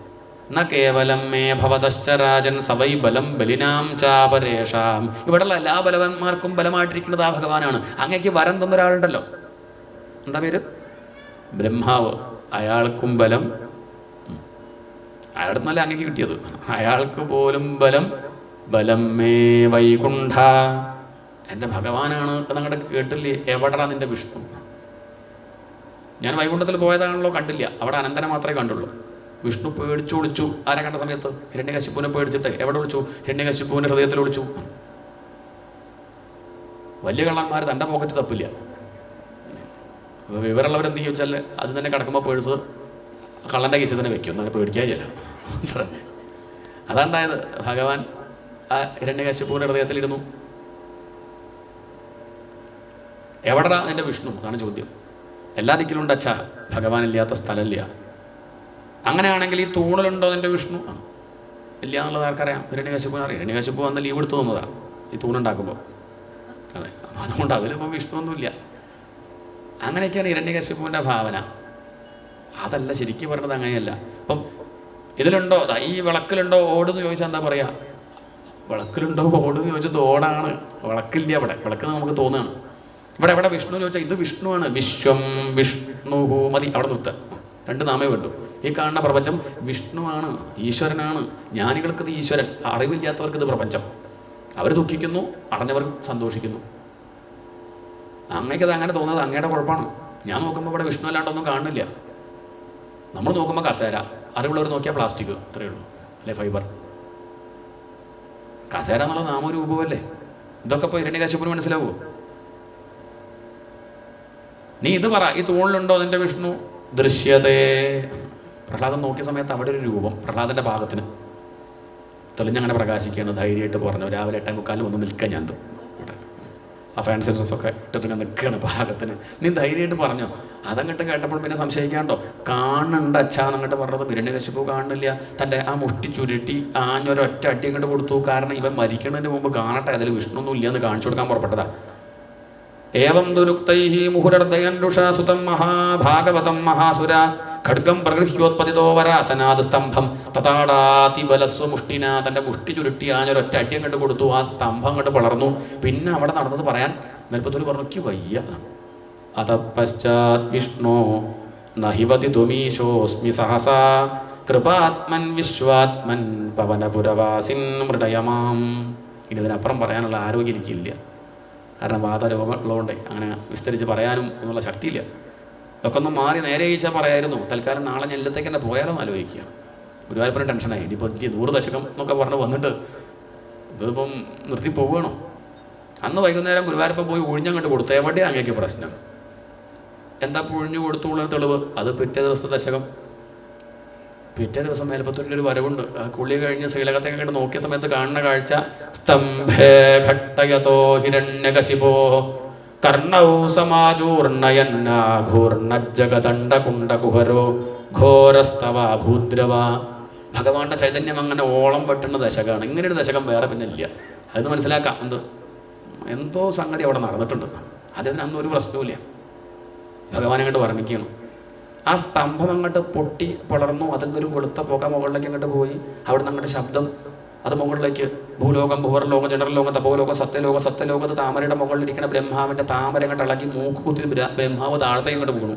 ഒരു കൊട്ട് ബ്രഹ്മാവിന് കൊടുത്തതാ. ഇനി മേലാൾ ഈ ജാതി വരം അസുരന്മാർക്ക് അങ്ങനെ കൊടുത്തു പോയാൽ മതി. ഇത് സത്യമാക്കാൻ ഞാനിങ്ങനെ ഓടി നടക്കുക. ഭക്തന്മാരുടെ വാക്ക് സത്യമാക്കാൻ ആ ഭഗവാൻ എത്ര ക്ലേശം അനുഭവിക്കുന്നുണ്ട്. പിന്നെ ആ ശബ്ദം താഴത്തേക്ക് അതലം വിതലം സുതലം രസാതലം മഹാതലം തലാതലം പാതാളം, പാതാളത്തിലുള്ള ഹിരണ്യകശിപു വന്ന് ഞെട്ടി. ഒരു കോടി സൂര്യന്മാർ ഒരുമിച്ച് ജ്വലിച്ചാൽ എത്ര കണ്ട് പ്രകാശം ഉണ്ടാവും. അങ്ങനെ ഒരു പ്രകാശം. അതിന് നടുക്കായിട്ട് തീഗോളം പോലെ ശോഭിക്കുന്ന ഭഗവാന്റെ കണ്ണുകൾ. തപ്തസ്വർണ്ണ സവർണ്ണ ഘൂർണതതിരൂക്ഷാക്ഷം സടാകേസര പ്രോൽക്കംബ പ്രനികുംബിതാംബരമഹോ ജിയാത്തവേദം വപൂ. തപ്തസ്വർണ്ണ സവർണ്ണ ഘൂർണതതിരൂക്ഷാക്ഷം, ചുട്ടുപഴുപ്പിച്ച സ്വർണം പോലെ ശോഭിക്കുന്ന ഭഗവാന്റെ നേത്രങ്ങൾ. ഹിരണ്യകശിപു കാണുന്നു. വളഞ്ഞ പുരികം, നെറ്റിയിൽ ചാല് കയറിയതുപോലെ 3 ചുളിവ്, നടുക്കായിട്ട് ഗോപിക്കുറി, ചടാകേസരങ്ങൾ. ഭഗവാനൊന്ന് കുനിഞ്ഞു നിൽക്കുകയാണ്. തലങ്ങോട്ട് ഉയർത്തിയാൽ ആകാശം പൊട്ടിപ്പോകുന്ന കരുതുന്നു. കുനിഞ്ഞു നിൽക്കുന്നു. തൻ്റെ കുഞ്ചിരോമം കൊണ്ട് അവിടെയുള്ള മേഘങ്ങളെ കുത്തി നോവിക്കുകയാണോ തോന്നും. പർവ്വത ഗുഹ പോലെ ശോഭിക്കുന്ന ഭഗവാന്റെ നാസികാദ്വാരങ്ങൾ, കഠാര പോലുള്ള ദമുഷ്ട്ര, നീണ്ട നാവ്, ചൊകാന്നിരിക്കുന്ന നാവ്, അതിൻ്റെ അറ്റത്ത് ചോരത്തുള്ളികൾ ഉറ്റുറ്റു വീഴുന്നുണ്ട്. അനവധി തൂണുകൾ ഒരുമിച്ച് വെച്ചാൽ എങ്ങനെ ഉണ്ടാവും അതുപോലുള്ള ഭഗവാന്റെ കഴുത്ത് ചുറ്റും തിരമാലടിക്കുന്നത് പോലെ സടാകേസരങ്ങൾ അങ്ങനെ അടിക്കുന്നു. ഭഗവാന്റെ ആയിരക്കണക്കിനുള്ള കൈകൾ, വീതിയേറിയ മാറിടം, ഒതുങ്ങിയ വയറ്, അരഞ്ഞാണം, മഞ്ഞപ്പട്ട്, ഭഗവാന്റെ പാദം. അത് ഹിരണ്യകശിപു കണ്ടു. സത്യം വിധാതും നിജഭൃത്യഭാഷിതം വ്യാപ്തിം ച ഭൂതേഷഖിലേഷു ചാത്മനാ ദൃശ്യത അത്യദ്ഭുത രൂപമുദ്വഹൻ. ഒരവതാരം ഇങ്ങനെ പറഞ്ഞില്ല കേട്ടോ. നാളെ കൃഷ്ണാവതാരം പോലും അത്ഭുതം എന്നേ പറയുള്ളൂ. തം അദ്ഭുതം തമദ്ഭുതം ബാലകം തമദ്ഭുതം ബാലകമംബുജേക്ഷണം, അത്രയേ ഉള്ളൂ. ഇതങ്ങനെയല്ല. അദൃശ്യതാത്യദ്ഭുത രൂപമുദ്വഹൻ സ്തംഭേ സഭായാം ന മൃഗം ന മാനുഷം. ഇത് മൃഗവും അല്ല മനുഷ്യനുമല്ല. ആ കണ്ഠം നരാകാരം, അപ്പുറം മൃഗാകാരം, കഴുത്തുവരം മനുഷ്യൻ, അതിൻ്റെ മുകളിലേക്ക് സിംഹം. ആ ഭഗവാൻ നേരെ മുകളിലേക്ക് തൻ്റെ അടുത്തേക്ക് അങ്ങോട്ട് വന്നു. ഹിരണ്യകശിപുവിൻ്റെ അടുത്തേക്ക് എത്ര കാലമായിടാ കണ്ടിട്ട്. കെട്ടിപ്പിടിക്കാൻ പോരുകയാണ്. പക്ഷേ ഹിരണ്യകശിപുവിന് പേടി. സെക്യൂരിറ്റി തൻ്റെ ആളാണേ, തൻ്റെ സെക്യൂരിറ്റിക്കാരനല്ലേ. ആ സ്നേഹം കൊണ്ട് വരികയാണ്. പക്ഷേ ഹിരണ്യകശിപു പേടിച്ച് മാറുന്നു, പിന്നാലെ ഓടുന്നു. സന്ധ്യാവാൻ വേണ്ടി കാത്തിരിക്കുകയാണ്. രാവിലെയും പറ്റില്ല, രാത്രിയും പറ്റില്ല, സന്ധ്യയ്ക്കാവാലോ. അകത്ത് വെച്ച് പാടില്ല, പുറത്ത് വെച്ച് പാടില്ല, എന്നാൽ ഉമ്മറപ്പള്ളി വെച്ചിട്ടാവാലോ. ഭഗവാൻ ഹിരണ്യകശിപുവിനെ പിടിച്ചങ്ങോട്ട് വെച്ചു. സന്ധ്യയായി. ഉമ്മറപ്പള്ളി അങ്ങോട്ട് ഇരുന്നു. ആ ഹിരണ്യകശിപുവിൻ്റെ അടുത്ത് മടിയിലങ്ങോട്ട് വെച്ചു. ഭാഗ്യവാന. ആ മടി കിടക്കാൻ പറ്റില്ലേ. ലക്ഷ്മി ദേവി മാത്രമേ കിടന്നിട്ടുള്ളൂ. ഇപ്പോൾ ആരും കിടക്കുന്നുണ്ട്. ആ ഹിരണ്യകശിപുവും ഭഗവാന്റെ ആ മടിയിലങ്ങോട്ട് കിടന്നു. ആകാശത്ത് വെച്ചിട്ടും ഭൂമിയിൽ വെച്ചിട്ടുമല്ല, തൻ്റെ മടിയിൽ വെച്ചിട്ടാണ്. കൈകളെ കൊണ്ട് തൻ്റെ ആ ഭഗവാൻ ഹിരണ്യകശിപുവിൻ്റെ കാലഭാഗം അങ്ങോട്ട് താഴ്ത്തി. ആയിരക്കണക്കിന് കൈകളെ കൊണ്ട് തലഭാഗം അങ്ങോട്ട് താഴ്ത്തി. തനിക്ക് വേണ്ടത് ഹൃദയമാണ്. അത് തൻ്റെ അടുത്തേക്ക് അങ്ങനെ കാവടി പോലെ ഹിരണ്യകശിപുവിൻ്റെ ഹൃദയം ഇങ്ങനെ പൊന്തി വരികയാണ്. തൻ്റെ ആ മൂർത്തുള്ള നഖങ്ങളെ കൊണ്ട് ഹിരണ്യകശിപുവിൻ്റെ മാറിടം അങ്ങോട്ട് പടർന്നു. ആ കൊടൽമാല അതങ്ങോട്ട് എടുത്തു. വനമാല പോലെ കഴുത്തിലങ്ങോട്ട് ഇട്ടു. തൻ്റെ വലത്തെ കൈ കൊണ്ട് ആ ഹൃദയം താമര പോലെ അങ്ങോട്ട് എടുത്തു. നാവങ്ങോട്ടെടുത്ത് ആ ഹിരണ്യകശിപുവിൻ്റെ ചോര അങ്ങോട്ട് കുടിച്ചു. ആ ശവശരീരം എടുത്ത് വലിച്ചങ്ങോട്ടെറിഞ്ഞു. ചുറ്റും അങ്ങോട്ട് നോക്കി. ചോരയിൽ കുളിച്ചിരിക്കുന്ന സിംഹം. ഒരു മത്ത ഗജത്തെ അടിച്ചു കൊന്ന് ചോരയിൽ കുളിച്ചിരിക്കുന്ന സിംഹത്തിൻ്റെ ഭീകരത എത്ര കണ്ടുണ്ടാവും? അതിൻ്റെ ഒരു 10,000 ഇരട്ടി ഭീകരത ഇവിടെ. തൻ്റെ ശ്വാസോച്ഛ്വാസം കൊണ്ട് വേലിയേറ്റുണ്ടാവുകയാണ്. നോക്കണ ദിക്കിലൊക്കെ തൻ്റെ കണ്ണിന്ന് തീകോളം പോയിട്ട് കത്തുന്നു. ബ്രഹ്മദേവന് പരിഭ്രമായി താൻ ഉണ്ടാക്കി വെച്ചതൊക്കെ അദ്ദേഹം ചുട്ടുകരിക്കുമോ? വിഷ്ണു ഭഗവാന്റെ എങ്ങനെ ഒരു രൂപദൂരം കണ്ടിട്ടില്ല. അടുത്ത് വന്ന് സ്തുതിച്ചു, പക്ഷേ ശാന്തനാവണില്ല. പരമശിവൻ വന്ന് സ്തുതിച്ചു നോക്കി, ശാന്തനാവണില്ല. ഇനി ആർക്ക് പറ്റും ശാന്തനാക്കാൻ? വേഗം ലക്ഷ്മി മേടത്തെ വിളിച്ചു. വലിയ കൊമ്പമിശക്കാരാണെങ്കിൽ ചിലപ്പോൾ ഭാര്യയെ കണ്ടാൽ എന്ന് കരുതി കൊണ്ടുവന്നു. ലക്ഷ്മിദേവി പറഞ്ഞു, ഇതെൻ്റെ ഭർത്താവല്ല. ലക്ഷ്മിദേവിക്ക് പോലും മനസ്സിലാവണില്ല. തിരിച്ചുപോയി. ഇനിയിപ്പോൾ ആർക്ക് സാധിക്കും? അവസാനം പ്രഹ്ലാദനെ കണ്ടു. പ്രഹ്ലാദനൊരു പ്രശ്നമില്ല കേട്ടോ. എല്ലാവരും പേടിച്ച് നിൽക്കുമ്പോൾ പ്രഹ്ലാദൻ അങ്ങനെ അടിമുടി നോക്കുകയാണ്. ആരെ? നന്നായിട്ടുണ്ട്, ചുട്ടി കുത്തിയതൊക്കെ നന്നായിട്ടുണ്ട് എന്ന് കരുതി എനിക്ക് മനസ്സിലാവാണ്ടിരിക്കുക. ആശാന നല്ല പരിചയമുള്ളവർക്ക് ഏത് വേഷം കെട്ടിയാലും, നളൻ്റെ വേഷം കെട്ടിയാലും കൃഷ്ണൻ്റെ വേഷം കെട്ടിയാലും അത് ഗോപിയാശാൻ, അത് പറ്റിക്കും. അല്ലാത്തവർക്ക് മനസ്സിലായിക്കോളുന്നില്ല. നല്ല പരിചയമുള്ളവർക്ക് ആശാനെ മനസ്സിലാവില്ല വിചാരിക്കുന്നുണ്ടോ? തൻ്റെ ഭഗവാൻ തന്നെ എപ്പോഴും മടിയിൽ വെച്ച് ലാളിക്കുന്ന ആ ഭഗവാൻ ഇപ്പം വേഷം ഒന്ന് മാറി മുഖം മൂടി വെച്ച് വന്നാൽ ശിവന് പോലും മനസ്സിലായില്ല, ബ്രഹ്മാവിന് മനസ്സിലായില്ല. പക്ഷേ പ്രഹ്ലാദന് മനസ്സിലായി. അടുത്ത് പോയിട്ട് വെഞ്ചാമരത്താടി ഇങ്ങനെ മാറ്റിയെടുത്ത് ഭഗവാനല്ലേ. ബ്രഹ്മാവിന് മനസ്സിലായി ഇയാൾക്ക് ശാന്തനാക്കാൻ പറ്റും. അടുത്തു പോയി നീ ഒന്ന് ചെല്ലു, നിനക്ക് പറ്റും. ആ ഉണ്ണി ചെന്നു, ഭഗവാന്റെ കാൽക്കൽ വീണ് നമസ്കരിച്ചു. സിംഹക്കുട്ടിക്ക് സിംഹത്തെ പേടിയൊന്നും ഉണ്ടാവില്ല, നമുക്ക് പേടി ഉണ്ടാവും. സിംഹക്കുട്ടിക്കുണ്ടോ പേടി? ഭക്തനുണ്ടോ ഭഗവാനെ പേടി? തൻ്റെ കാൽക്കൽ അങ്ങോട്ട് വീണില്ലേ, കാലിനൊരു മാറ്റില്ല കേട്ടോ, അവിടെ മാത്രം വേഷം കെട്ടലില്ല. ശരണാരവിന്ദം അതൊരു മാറ്റില്ല. അത് ഗുരുവായൂരപ്പൻ്റെ കാലം നരസിംഹത്തിൻ്റെ കാലമൊക്കെ ഒരുപോലെ തന്നെ. പ്രഹ്ലാദൻ അങ്ങോട്ട് വീണ് നമസ്കരിച്ചു. ഭഗവാൻ തൻ്റെ കാലിൽ എന്തോ കളഭം തൊട്ട പോലെ. ഗുരുവായൂർ കളഭൊക്കെ തൊട്ട പിന്നെ ഒരു അരമണിക്കൂർ നേരത്തേക്ക് അവിടെ ഒരു കുളിർമയാണ്. നല്ലോണം അങ്ങോട്ട് നോക്കി തൻ്റെ ഭക്തനെ അങ്ങോട്ട് കണ്ടപ്പോഴേക്കും ഭഗവാന്റെ ആ ചടാകേസരങ്ങൾ അങ്ങോട്ട് താഴ്ന്നു. മുഖത്ത് ചെറിയൊരു പുഞ്ചിരി, നഖം ഉൾവലിഞ്ഞു. അഗ്നിപർവ്വതം പോലെ ജ്വലിച്ചുകൊണ്ടിരിക്കുന്ന ഭഗവാൻ ഹിമാലയം പോലെ അങ്ങോട്ട് തണുത്തു. ഭഗവാന്റെ കണ്ണിന് 2 തുള്ളി കണ്ണീരത് പ്രഹ്ലാദന അഭിഷേകം. തൻ്റെ ആ അഭയഹസ്തം കൊണ്ട് ഹിരണ്യകശിപ് ഈ പ്രഹ്ലാദനെ അങ്ങോട്ട് വാരിയെടുത്തു. ഭഗവാൻ തൻ്റെ മടിയിൽ വെച്ചു, തലോടി. പിതൃസൗഖ്യം എന്തെന്ന് അറിഞ്ഞു. ആര്? ഈ പ്രഹ്ലാദന്. ഇങ്ങനെ അച്ഛൻ തന്നെ നോക്കിയിട്ടില്ല. ഇപ്പം നരസിംഹത്തിനൊരു ഉണ്ണി ഉണ്ടായി. അതാണ് ആര്? അതാണ് പ്രഹ്ലാദൻ. ഇപ്പം ലക്ഷ്മിദേവി തിരിഞ്ഞു നോക്കിയപ്പം ആ ചായ ഉണ്ട് കിട്ടുമോ, ഇത് തൻ്റെ ഭർത്താവ് തന്നെ പറഞ്ഞേട്ടൻ ഓടി വന്ന് അടുത്തിരുന്നു. അതാരോ ഫോട്ടോ എടുത്തു. അതാണ് ലക്ഷ്മി നരസിംഹം. വലിയ പ്രശ്നക്കാരനല്ല.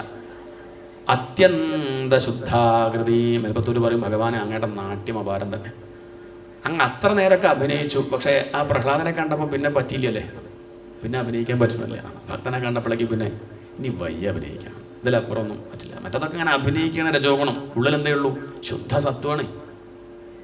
ആ പ്രഹ്ലാദനെ മടിയിൽ അങ്ങോട്ട് വെച്ചു. പ്രഹ്ലാദൻ ആ മഞ്ഞപ്പട്ടിൻ്റെ ഇടയിൽ കൂടെ ഭഗവാന്റെ പാദം നോക്കി. ആ പാദം തനിക്ക് വേണ്ടി വന്നതാ, വേറെ ആർക്കും വേണ്ടിയിട്ടല്ല. താൻ പറഞ്ഞ വാക്ക് സത്യമാക്കാനാണ് ഇപ്പം ഇങ്ങനെ അവതരിച്ചത്.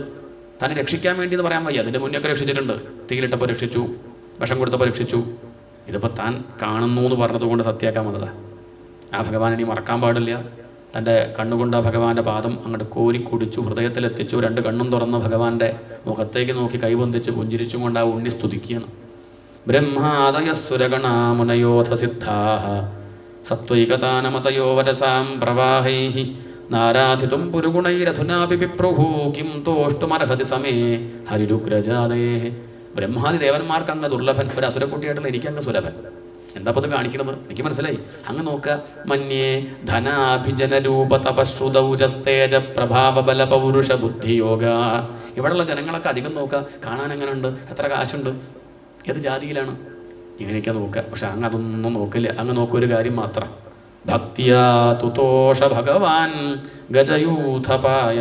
ഭക്തി കൊണ്ട് സന്തോഷിക്കുന്നവനല്ലേ, അല്ലെങ്കിൽ ആ ആനയുടെ നേരെ സന്തോഷിക്കും. വിദ്യാ ഗജേന്ദ്രസ്യക. എന്ത് പഠിപ്പാ ഗജേന്ദ്രനുള്ളത്? മുതല കടിച്ചപ്പോൾ അങ്ങനെ രക്ഷിച്ചില്ലേ? കാ ജാതിർ വിദുരസ്യ. ജാതി നോക്കി സന്തോഷിക്കെങ്കിൽ വിദുരൻ്റെ നേരെ സന്തോഷിക്കുമോ? വിദുരൻ്റെ ജാതി എന്താ? ശൂദ്രനല്ലേ. ക്ഷത്രിയനായ ദുര്യോധനൻ തൻ്റെ വീട്ടിലൊന്നും നിൽക്കാം. നാളെ ദൂത നമുക്ക് സംസാരിക്കാം ബാക്കി വിഷയങ്ങളൊക്കെ. ഇന്ന് തൽക്കാലം സന്ധ്യയ്ക്ക് വർത്തമാനമൊന്നും വേണ്ട, ഇവിടെ കിടന്നുറങ്ങാം, നല്ല സദ്യ കഴിക്കാം, രാത്രി ഡിന്നർ ഇവിടുന്ന് ആയിക്കോട്ടെ എന്നൊക്കെ ആ ക്ഷത്രിയൻ ദുര്യോധനൻ പറഞ്ഞപ്പോൾ ഭഗവാൻ പറഞ്ഞു, നീ പാണ്ഡവരുടെ ശത്രുവാണെങ്കിൽ എൻ്റെ ശത്രുവാണ്, അതുകൊണ്ട് ഇവിടെ ഇല്ല. ഞാനിന്നേ വിദുരരെ കൈപിടിച്ചു, ഞാൻ ഇന്ന് വിദുരരെ വീട്ടിൽ കിടന്നോളാം. വിദുരർക്കുണ്ടായ സന്തോഷം ഈശ്വര തൻ്റെ കുടിലല്ലോ. വിദുരരുടെ വീട്ടിലേക്ക് ഭഗവാൻ പോയി അടുക്കളയ്ക്ക് കയറി ചെല്ലും. നല്ല വിശപ്പുണ്ടേ, അവിടെ നല്ല സദ്യ ഉണ്ട്, കഴിച്ചുകൂടെ? എന്നിട്ട് ഇവിടെ വന്ന് കഞ്ഞിയും മുഴുക്കും, പാത്രമൊക്കെ എടുത്ത് വെച്ച് ഭഗവാൻ തന്നെ അടുത്ത് കഴിക്കുകയാണ്. അത്രയ്ക്ക് സ്വാതന്ത്ര്യമാണ് വിദുരരുടെ വീട്ടിൽ. തൻ്റെ വീട്ടിൽ ഇത്ര സ്വാതന്ത്ര്യമില്ല. വിദുരർ എന്നിട്ട് മുറ്റത്തേക്ക് ഇറങ്ങി എന്തെങ്കിലും നല്ലത് കൊടുക്കണ്ടേ കരുതി കത്തിരുത്ത് കൊണ്ടുപോയിട്ട് കദളിക്കൊല വെട്ടിക്കൊണ്ടുവന്ന് പഴക്കല കൊണ്ടുപോയിട്ട് ആർക്ക് കൊടുത്തു? എൻ്റെ പത്നിക്ക് കൊടുത്തു. എന്തെങ്കിലും കൊടുക്കണ്ടേ? ഭഗവാൻ വന്നതല്ലേ വീട്ടിലേക്ക്. അവളാച്ച വിദുരനേക്കാൾ ഭക്തിയാണ്. നാമം ജപിച്ച് ഓരോരോ പഴമായിട്ട് അങ്ങനെ കൊടുത്ത് എല്ലാം കഴിഞ്ഞ സമയത്ത് ഇവിടേക്ക് നോക്കിയപ്പോൾ പഴമൊക്കെ അവിടെ ഉണ്ട്. കൊടുത്തത് തോലായിപ്പോയി. അതൊക്കെ ആര് കഴിച്ചു? ഭഗവാൻ കഴിച്ചു. ഇവിടെ പറഞ്ഞു, അയ്യോ ഞാൻ അറിഞ്ഞില്ല ഭഗവാനെ, അറിഞ്ഞില്ല, പറ്റിപ്പോയി, അറിഞ്ഞില്ല. ഭഗവാൻ പറഞ്ഞു, വിഷമിക്കേണ്ട, ഞാനും അറിഞ്ഞില്ല, അറിഞ്ഞാലല്ലേ കുഴപ്പമുള്ളൂ. എന്നാൽ ഈ പഴമൊക്കെ അത് ഞാൻ കഴിച്ചോളാം, നീ വിഷമിക്കേണ്ട എന്ന് പറഞ്ഞാൽ ആ പഴം ആര് കഴിച്ചു? വിദുരർക്ക് തറഞ്ഞപ്പോൾ വലിയ വിഷമം. എന്നാലും തൻ്റെ പത്നി ഭഗവാന് പഴത്തൊലി കൊടുത്തില്ലേ. വീട്ടിലേക്ക് വന്നിട്ട് ഭഗവാൻ പോകാൻ നേരത്ത് ആ കാറിൻ്റെ ഡിക്കി അങ്ങോട്ട് തുറന്നിട്ട് പറഞ്ഞു, 2 വാഴക്കന്നുണ്ടെങ്കിൽ എടുത്ത് വെച്ചോളൂ തയ്യ് വിദുര. എന്താ കാരണം? ദ്വാരകയിലുള്ള പഴത്തിന് തോലിന് മധുരം ഉണ്ടാവാറില്ല എന്ന് പറഞ്ഞ ഭഗവാനാണ്. കാജാതിർവിദുരസ്യ യാദവപദേ ഉഗ്രസ്യ കിം പൗരുഷം. പൗരുഷം നോക്കി സന്തോഷിക്കുമെങ്കിൽ ആ ഉഗ്രസേനൻ്റെ നേരെ സന്തോഷിക്കും. കംസൻ്റെ അച്ഛനാ ഉഗ്രസേനൻ. കംസൻ അച്ഛനെ ജയിലിട്ട് രാജ്യം ഭരിച്ച ആളാണ്. ഭഗവാൻ അവിടെ എത്തിയപ്പോൾ ആദ്യം ചെയ്തത് ഉഗ്രസേനെ മോചിപ്പിച്ചു. കംസനെ കൊന്ന ഉടനെ തന്നെ മുത്തശ്ശ സ്വസ്ഥമായിട്ടിരിക്കും, ഒരു പൗരുഷമില്ലാത്ത ആളാണ്, അദ്ദേഹത്തെ പിടിച്ച് രാജാവാക്കി. ഭഗവാൻ തൊട്ടപ്പുറത്തൊരു കസേരയിട്ട് അവിടെ ഇരിക്കുക. ആരാ രാജാവ്? ഉഗ്രസേനൻ. ഉഗ്രസേന രാജാവ് കൽപ്പിക്കുന്നത് എന്ന് പറഞ്ഞ് ഭഗവാൻ പറയുക ചെയ്യുക, അല്ലാതെ ഭഗവാനല്ല രാജാവ്. എന്താ കാരണം? നാമം ജപിക്കും. അത് തന്നെ ഉള്ളിൽ ഭഗവാനെ വെച്ചിട്ടുണ്ട്. ഇനി കാണാൻ ഭംഗി നോക്കുകയാണെന്ന് വെച്ചാൽ കുബ്ജായാഹ കമനീയ രൂപമധികം. മുക്കൂനിക്ക് അനുഗ്രഹം കൊടുത്തില്ലേ? സുന്ദരികളായിട്ടുള്ള ഗോപികളുണ്ടായിട്ടും അവരെയൊക്കെ വിട്ടു വന്നിട്ട് ആ കുബ്ജയെ അനുഗ്രഹിച്ച ആളല്ലേ. ചിലർ പറയും കൊടുക്കണ വസ്തു കേമായ ഗുരുവായൂരപ്പ സന്തോഷിക്കും. അങ്ങനെയാണെങ്കിൽ ആ സുധാമാവ് കൊടുത്തത് എന്താ? കിം തത് സുധാം നോദനം. ഉണക്കവില് ഒരു ശർക്കര പൊട്ട് പോലും ഇട്ടിട്ടില്ല, ഒരു നാളികേരം ചരിവിടുക, എന്തെങ്കിലും ഏലക്കായ പൊടിച്ചിട്ട് കുറച്ച് പഞ്ചസാര ഇടുക, ഒന്നുമില്ല. സന്തോഷിച്ചില്ലേ? ഭക്തിയാ തുഷ്യതി കേവലം അചഗുണൈഹി ഭക്തിപ്രിയോ മാധവ. ഭക്തി കൊണ്ട് മാത്രം സന്തോഷിക്കുന്നവൻ, ഗുണങ്ങളെ കൊണ്ട് സന്തോഷിക്കുന്നവനല്ല. തരുന്ന വസ്തുവല്ല നോക്കുക, അയാളുടെ കണ്ണ് നോക്കും, ഹൃദയം നോക്കും, വസ്തുവൊന്നും ഭഗവാന് കാണണ്ട. ഭക്തിയാ തുഷ്യതി, അതല്ലേ ഇപ്പം ഈ കഥ കാണിക്കുന്നത് ഭഗവാനെ എന്ന് പറഞ്ഞ കാൽക്കൽ വീണ് നമസ്കരിക്കുന്നു. എന്ത് വരാ വേണ്ട? പ്രഹ്ലാദ ചോദിച്ചു. ഒന്നും വേണ്ട പറഞ്ഞു. അങ്ങനെ പറഞ്ഞാൽ പറ്റില്ല, കൊടുക്കാണ്ട ഞാൻ പോവില്ല, നീ ചോദിക്കണം. അങ്ങനെ വരം തന്നേ അങ്ങ് പോവുള്ളൂവെങ്കിലേ ഒരു വരം തന്നേക്കും. എന്താ വരം? ആരെ കണ്ടാലും ഒന്നും വേണമെന്ന് ചോദിക്കാൻ തോന്നരുതേ. ഭഗവാൻ പറഞ്ഞു, അമ്പട വിളവാ. ഞാനാണ് ഏറ്റവും വലിയ വിളവെന്നാണ് ഞാൻ വിചാരിച്ചത്. എന്നെക്കാൾ നന്നായി ഇതന്നെയാണ് വേണ്ടത്. ഇതിനെയാണ് നമ്മളോട് ഭഗവാൻ ഇടയ്ക്കൊക്കെ ചോദിക്കുന്നുണ്ടെങ്കിൽ അർത്ഥം. നമ്മൾ ചോദിക്കില്ല കേട്ടോ, നമ്മുടെ ലിസ്റ്റ് ഉണ്ടേ. ചോദിച്ചാൽ ഭഗവാൻ കുടുങ്ങി. പിന്നെ ഭഗവാനെ തിരിച്ചു പോകണമെച്ചാൽ ഓട്ടോറിക്ഷ കാശും കൂടി നമ്മൾ വാങ്ങി വെച്ചിട്ടുണ്ടാവും, അത് കടം വാങ്ങേണ്ടി വരും. എന്തെങ്കിലും കണ്ടാലോ കരുതിയിട്ട് ലിസ്റ്റുമായിട്ട് നടക്കുകയാണ്. ഭക്തന്മാർ ഒരിക്കലും ചോദിക്കില്ല. എന്താ വേണ്ടത് ചോദിച്ചാൽ യത് ഭദ്രം തന്ന ആസുവ, അതാണ് മന്ത്രം. എന്ത് തന്നാൽ ഞാൻ നേരെയാവും എന്നുള്ളത് എനിക്കറിയില്ല ഭഗവാൻ, അത് അങ്ങേക്കല്ലേ അറിയാം. എന്ത് കിട്ടില്ല ഞാൻ നേരെയാ വെച്ചാൽ തന്നോളൂ, ഞാനായിട്ട് ചോദിക്കില്ല. ചോദിച്ചാൽ പിന്നെ ഉത്തരവാദിത്തിരിക്കുക. അത് ഞാൻ ചോദിക്കണില്ല. എന്ത് തന്നാൽ ഞാൻ നേരെയാവോ തന്ന് അനുഗ്രഹിക്കാം. എൻ്റെ അച്ഛന് സൽഗതി കിട്ടണമെന്ന് ആഗ്രഹമുണ്ട്. എന്താ സംശയം പ്രഹ്ലാദ? എൻ്റെ മടിയിൽ കിടന്നുകൊണ്ടല്ലേ നിൻ്റെ അച്ഛൻ കണ്ണടച്ചത്? നിൻ്റെ നാരായണ നാമം കേട്ടുകൊണ്ട് പിന്നെ സൽഗതി കിട്ടില്ല തോന്നുന്നുണ്ടോ? നിന്നെപ്പോലൊരു ഉണ്ണി ഉണ്ടായതുകൊണ്ട് നിൻ്റെ വംശത്തിൽ ഞാൻ അങ്ങോട്ടും ഇങ്ങോട്ടും 23 തലമുറ ഞാൻ ശുദ്ധാക്കും. അവരാഗ്രഹിക്കേണ്ട, അവർ അഹങ്കരിച്ച ഞാൻ ചെന്ന് അനുഗ്രഹിക്കും. അനുഗ്രഹിച്ചിട്ടുണ്ട്. ഇയാളുടെ പേരക്കുട്ടി ബലിയൊന്ന് അഹങ്കരിച്ചപ്പോഴേക്കും പോയി വാമനമൂർത്തിയിട്ട് അനുഗ്രഹിച്ചു. ആ ബലിയുടെ മകൻ ബാണാസുരനെ അഹങ്കരിച്ചപ്പം കൃഷ്ണനായിട്ട് പോയി അനുഗ്രഹിച്ചു. അവർ ചോദിച്ചിട്ടല്ല. വാത്സല്യം, കാരുണ്യം. ഭക്തശിരോമണി പ്രഹ്ലാദൻ എന്നൊരു ഡിഗ്രി ഭഗവാൻ കൊടുത്ത് തൻ്റെ മടിയിൽ വെച്ചു. അതന്നെയാണ് സിംഹാസനം, ഭഗവാന്റെ മടി. വലത്തെ കൈ അതാണ് കിരീടം, ഭഗവാന്റെ ആനന്ദ കണ്ണീര് അതാണ് അഭിഷേകം. അങ്ങനെ ഭക്തിയുടെ കാര്യത്തിൽ പ്രഹ്ലാദനേക്കാൾ എന്ന് പറയാൻ ഒരാളില്ല. ഗോപികൾ പ്രഹ്ലാദനെ പോലെ, വൃത്രാസുരൻ പ്രഹ്ലാദനെ പോലെ, അത്രയേ ഉള്ളൂ. നാരദർ തന്നെ പറയുകയാണ് തൻ്റെ ശിഷ്യനാ എന്നെക്കാൾ കേമനാട്ടോ. സംഗതി ഞാൻ ഗുരുനാഥനാണ് പറഞ്ഞിട്ട് കാര്യമില്ല. എന്നെക്കാൾ പ്രഹ്ലാദ നാരദ പരാശര പുണ്ടരീക. ഭക്തന്മാരുടെ ലിസ്റ്റ് പോകുമ്പോൾ ആദ്യം ആര് വരും? ആദ്യം പ്രഹ്ലാദൻ, പിന്നെയാണ് ഗുരുനാഥനായ നാരദർ പോലും പിന്നെ. അതാണ് പ്രഹ്ലാദൻ്റെ മഹിമ. ഇന്നത്തെ പാരായണം പ്രഭാഷണവും ആ നരസിംഹമൂർത്തിയുടെ പാതാരബന്ധങ്ങളിൽ സമർപ്പിക്കാം. ഗോവിന്ദനാമ സങ്കീർത്തനം. ഗോവിന്ദ നമോ നമോ ശ്രീനാരായണ, നമോ നമോ ശ്രീനാരായണ. നരഹരിരൂപ നാരായണ, നരഹരിരൂപ നാരായണ. നാഗശയന നാരായണ, നാഗശയന നാരായണ. നളിന വിലോചന നാരായണ, നളിന വിലോചന നാരായണ. നാരായണ ഹരി നാരായണ, നാരായണ ഹരി നാരായണ. നരഹരി രൂപ നാരായണ, നരഹരി രൂപ നാരായണ.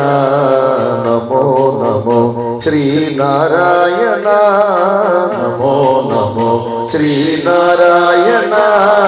നരഹരി രൂപ നാരായണ, നരഹരി രൂപ നാരായണ. പന്നഗശയന നാരായണ, പന്നഗശയന നാരായണ. പരമദയാലോ നാരായണ, പരമദയാലോ നാരായണ നാരായണ ഹരി നാരായണ നാരായണ ഹരി നാരായണ നരഹരി രൂപ നാരായണ നരഹരി രൂപ നാരായണ നമോ നമോ ശ്രീനാരായണ നമോ നമോ ശ്രീനാരായണ നരഹരി രൂപ നാരായണ നരഹരി രൂപ നാരായണ ഭാഗവത പ്രിയ നാരായണ ഭാഗവത പ്രിയ നാരായണ വാമപുരേശ്വര നാരായണ വാമപുരേശ്വര നാരായണ നാരായണ ഹരി നാരായണ നാരായണ ഹരി നാരായണ നരഹരി രൂപ നാരായണ നരഹരി രൂപ നാരായണ നമോ നമോ ശ്രീനാരായണ നമോ നമോ ശ്രീനാരായണ നരഹരി രൂപ നാരായണ നരഹരി രൂപ നാരായണ നരഹരി രൂപ നാരായണ നരഹരി രൂപ നാരായണ സർവത്ര ഗോവിന്ദനാമ സങ്കീർത്തനം ഗോവിന്ദ ഗോവിന്ദ ഹരേ രാമ രാമ രാമ ഹരേ ഹരേ ഹരേ കൃഷ്ണ കൃഷ്ണ കൃഷ്ണ ഹരേ ഹരേ രാധാരമണ മുകുന്ദ മുരാരേ ശരണം മേ തവ ചരണയുഗം പവനപുരേശ രാധാ കൃഷ്ണ ശരണം മേ തവ ചരണയുഗം ദേവി മഹേശ്വരി പാർവതി ശങ്കരി ശരണം മേ തവ ചരണയുഗം സാംബ സദാശിവ ശംഭോ ശങ്കര ശരണം മേ തവ ചരണയുഗം ശരണം മേ തവ ചരണയുഗം സർവത്ര ഗോവിന്ദനാമ സങ്കീർത്തനം ഗോവിന്ദ ഗോവിന്ദ കായേന വാചാ മനസേന്ദ്രിയർവാ ബുദ്ധ്യാത്മനാ വാ സ്വഭാവാത് കരോമി യദ്യത് സകലം പരസ്മൈ